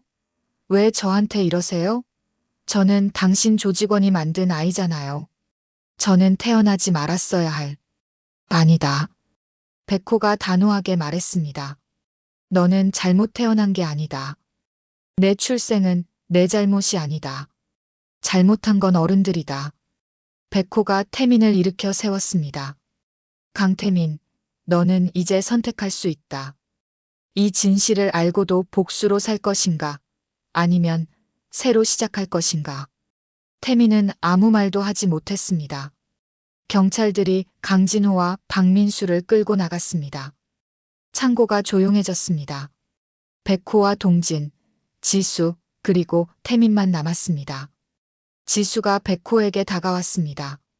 아버지, 이번에는 완벽했어요. 법대로 하셨어요. 너 덕분이다, 지수야. 백호가 딸의 머리를 쓰다듬었습니다. 15년 만에 처음으로. 우리 딸이 크게 됐구나. 지수의 눈에 눈물이 고였습니다. 동진이 백호 앞에 무릎을 꿇었습니다. 형님, 죄송합니다. 형님을 속였습니다. 일어나라, 동진아. 너는 잘했다. 내 계획대로 움직여줘서 고맙다. 하지만 형님을 의심하게 만들었습니다.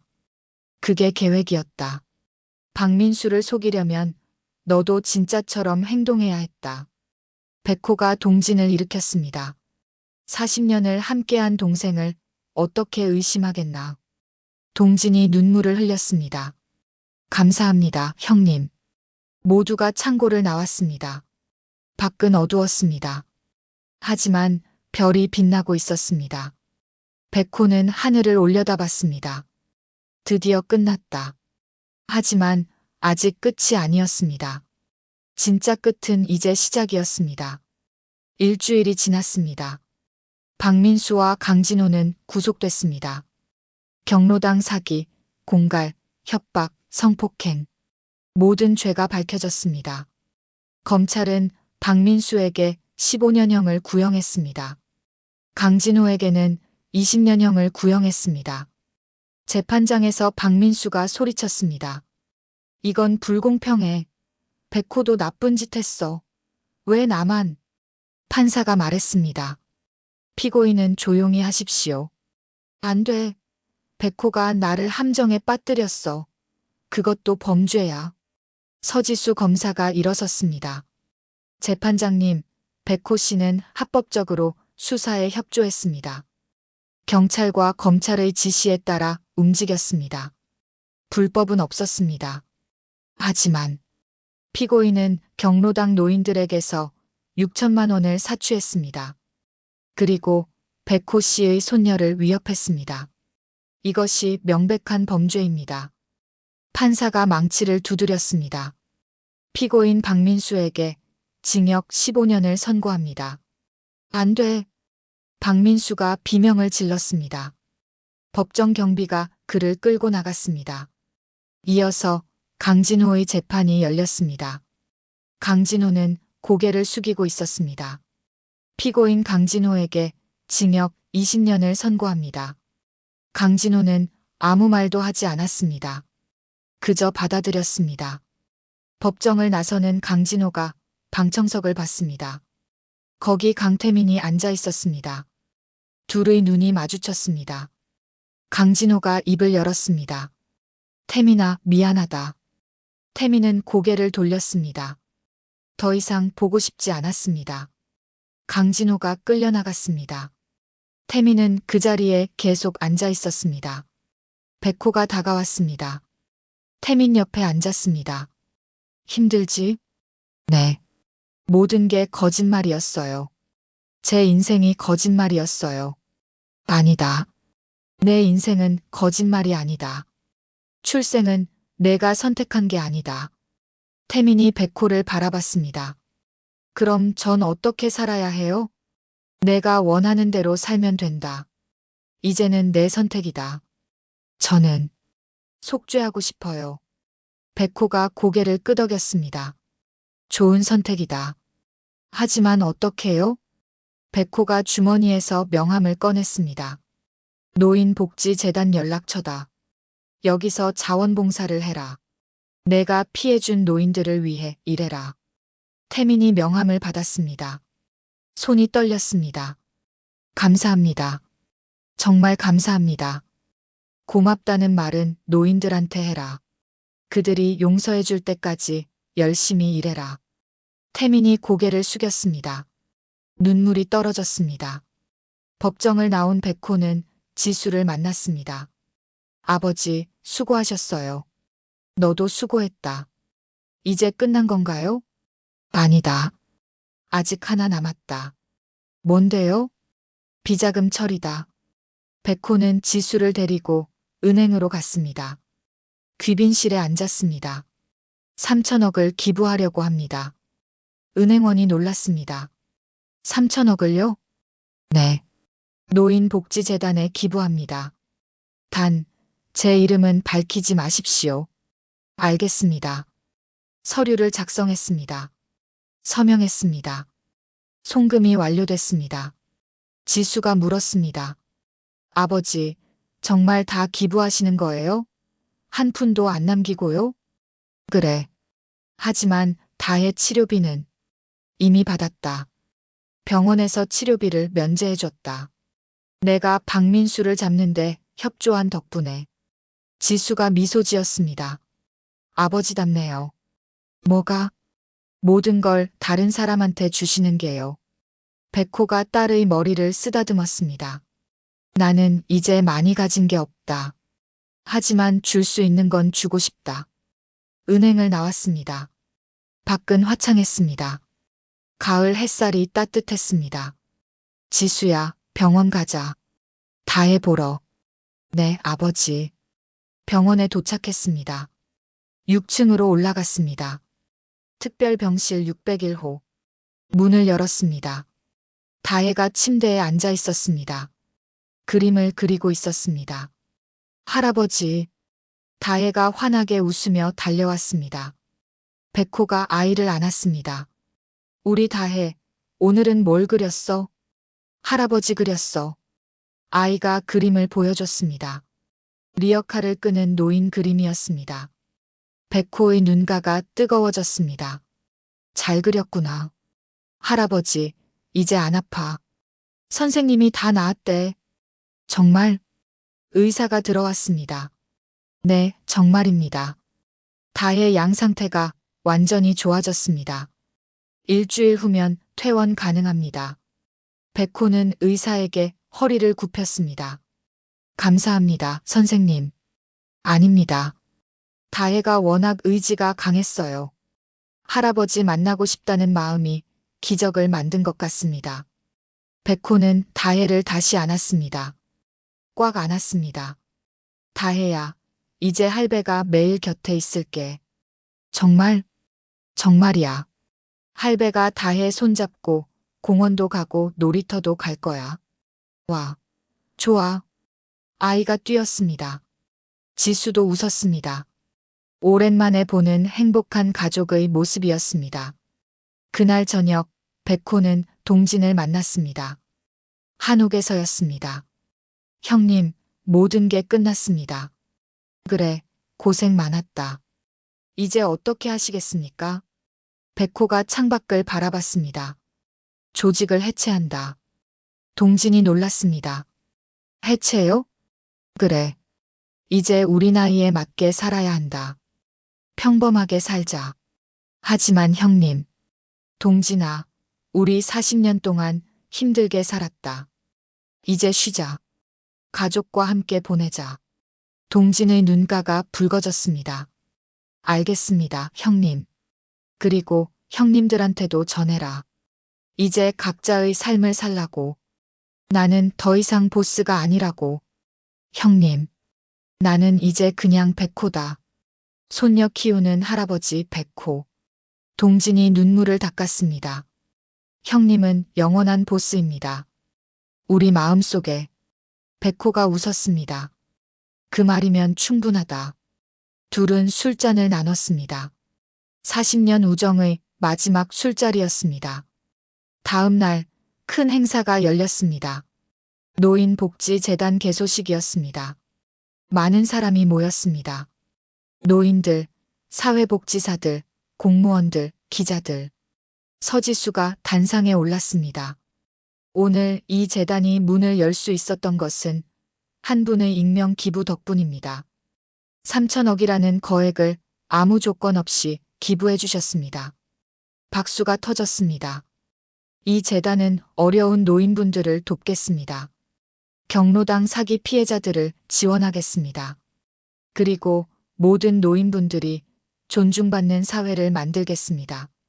객석에 백호가 앉아 있었습니다. 평범한 옷을 입고 있었습니다. 아무도 그가 기부자인 줄 몰랐습니다. 다혜가 옆에 앉아 있었습니다. 할아버지 손을 꽉 잡고 있었습니다. 할아버지, 저기 이모다. 그래, 우리 이모 멋지지? 응. 행사가 끝났습니다. 사람들이 하나둘 떠났습니다. 백호도 일어났습니다. 다혜 손을 잡고 밖으로 나왔습니다. 입구에서 강태민이 서 있었습니다. 자원봉사자 조끼를 입고 있었습니다. 백 선생님. 태민이 허리를 굽혔습니다. 오늘부터 여기서 일합니다. 잘 부탁드립니다.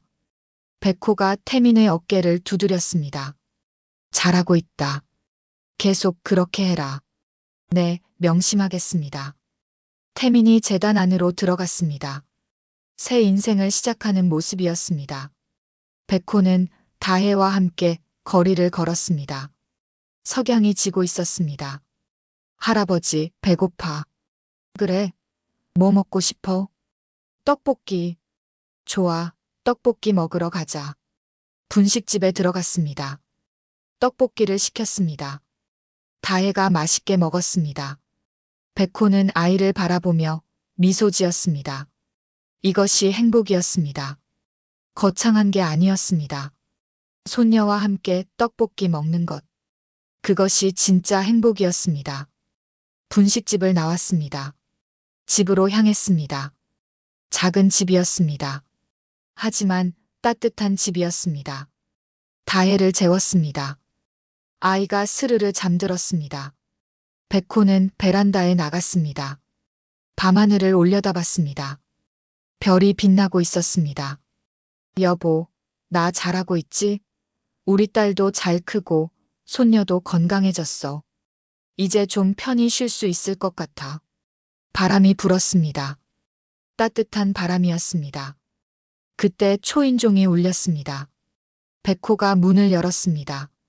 지수였습니다. 음식을 들고 있었습니다. 아버지, 저녁 드셨어요? 먹었다. 다혜랑 떡볶이 먹었어. 그럼 이건 내일 드세요. 제가 만든 반찬이에요. 백호가 음식을 받았습니다. 가슴이 뜨거워졌습니다. 고맙다, 지수야. 아버지, 주말에 우리 집에 오세요. 다혜도 데리고. 그래, 갈게. 지수가 웃었습니다. 이제 자주 봬요. 15년 못 본 만큼 자주. 그래, 자주 보자. 지수가 떠났습니다. 백호는 반찬을 냉장고에 넣었습니다. 다시 베란다에 나왔습니다. 별을 바라봤습니다. 여보, 우리 딸이 컸어. 이제 나를 챙겨줘. 고마운 일이야. 백호는 미소 지었습니다. 다음 날 아침, 백호는 리어카를 끌고 나갔습니다. 폐지를 주우러 나온 것이었습니다. 백 선생님, 아직도 폐지 주우세요? 이웃 아주머니가 물었습니다. 그럼요. 이게 제 일인걸요. 손녀 다 낳았다며요? 이제 안 하셔도 되잖아요. 하지만 이 일이 좋아요. 사람들도 만나고 운동도 되고. 백호는 리어카를 끌고 골목을 돌았습니다. 박스를 주었습니다. 신문지를 주었습니다. 사람들이 인사했습니다. 백 선생님, 수고하십니다. 안녕하세요, 백 선생님. 백호는 고개를 끄덕이며 답했습니다. 이제 아무도 그를 무시하지 않았습니다. 모두가 존중했습니다. 골목을 돌다가 공원에 도착했습니다. 벤치에 앉아 쉬었습니다. 옆 벤치에 노인 한 분이 앉아 있었습니다. 90세쯤 되어 보였습니다. 안녕하십니까? 백호가 인사했습니다. 노인이 고개를 끄덕였습니다. 안녕하시오. 폐지 주우시는구려. 네, 그렇습니다. 힘들지 않소? 괜찮습니다. 이게 제 삶이니까요. 노인이 웃었습니다. 좋은 마음이시오. 나이 들어서도 일하는 게 좋은 거요. 어르신은 무슨 일 하셨습니까? 나 평생 농사 지었소. 이제는 늙어서 쉬고 있지만. 둘은 한참을 이야기했습니다. 살아온 이야기를, 힘들었던 이야기를, 행복했던 이야기를. 백 선생, 하나 물어보겠소. 네, 말씀하세요. 인생에서 가장 중요한 게 뭐라고 생각하시오? 백호는 잠시 생각했습니다. 그리고 대답했습니다. 가족입니다. 사랑하는 사람들과 함께하는 것. 그것이 가장 중요합니다. 노인이 고개를 끄덕였습니다. 맞소. 나도 그렇게 생각하오. 돈도 명예도 중요하지 않소. 가족이 제일이지. 백호가 웃었습니다. 어르신 말씀이 맞습니다. 해가 높이 떠올랐습니다. 백호는 리어카를 끌고 다시 길을 나섰습니다. 고물상에 도착했습니다. 폐지를 팔았습니다. 2,000원을 받았습니다. 오늘은 많이 주우셨네요. 고물상 주인이 말했습니다. 그럼요. 열심히 다녔으니까요. 그 돈으로 뭐 하실 거예요? 백호가 웃었습니다. 손녀한테 과자 사줄 거예요.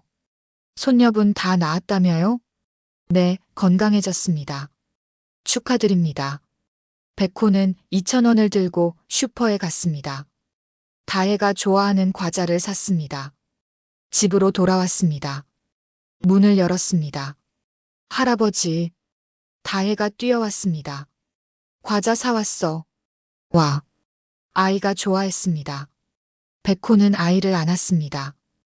다혜야, 할배가 오늘 2,000원 벌었어. 많이 벌었네. 그치? 2,000원으로 과자 샀어. 고마워, 할아버지. 아이가 할아버지 뺨에 뽀뽀했습니다. 백호는 행복했습니다. 2,000원이 전부였지만 행복했습니다. 그날 저녁, 지수가 다녀갔습니다. 저녁을 함께 먹었습니다. 셋이서 밥을 먹었습니다. 웃으며 먹었습니다. 아버지, 행복하세요? 지수가 물었습니다. 그럼. 너무 행복하다. 조직 보스였을 때보다요? 비교도 안 된다. 지금이 훨씬 행복하다. 왜요? 너와 다혜가 곁에 있으니까. 지수의 눈가가 붉어졌습니다. 아버지, 사랑해요. 나도 사랑한다, 지수야. 셋은 오래오래 함께 있었습니다. 밤이 깊었습니다. 지수가 떠났습니다. 다혜를 재웠습니다. 백호는 다시 베란다에 나갔습니다. 별을 바라봤습니다. 여보, 우리 이제 행복해. 오래 기다렸지? 미안해. 이제는 행복하게 살게. 별이 반짝였습니다. 마치 대답하는 것 같았습니다. 백호는 미소 지었습니다. 그리고 방으로 들어갔습니다. 침대에 누웠습니다. 다혜가 옆에서 자고 있었습니다. 평화로운 얼굴이었습니다. 백호는 아이의 손을 잡았습니다. 따뜻한 손이었습니다. 다혜야, 할배가 지켜줄게. 평생 지켜줄게. 그리고 눈을 감았습니다. 78년 인생. 힘든 인생이었습니다. 하지만 후회는 없었습니다. 주먹으로 살았지만 이제는 사랑으로 삽니다. 조직 보스였지만 이제는 할아버지입니다. 그것이 백호가 찾은 진짜 행복이었습니다. 늙은 보스의 황혼역. 그것은 끝이 아니라 새로운 시작이었습니다. 그리고 이 도시 어딘가에서 강태민은 노인들을 돕고 있었습니다. 속죄하며 살고 있었습니다. 서지수는 법정에서 정의를 세우고 있었습니다. 아버지가 가르쳐준 방식으로. 이동진은 가족과 함께 저녁을 먹고 있었습니다. 평범하지만 행복한 시간이었습니다. 모든 것이 제자리를 찾았습니다. 폐지 줍던 한 노인이 세상을 조금 바꿔놓았습니다. 그리고 세상은 조금 더 따뜻해졌습니다. 지금까지 이야기 어떠셨나요? 오늘 이야기 뭐 하시면서 들으셨는지 댓글로 남겨주세요. 일하면서, 쉬면서, 운동하면서, 무슨 일 하시면서 들으셨는지 꼭 댓글로 남겨주세요. 감사합니다.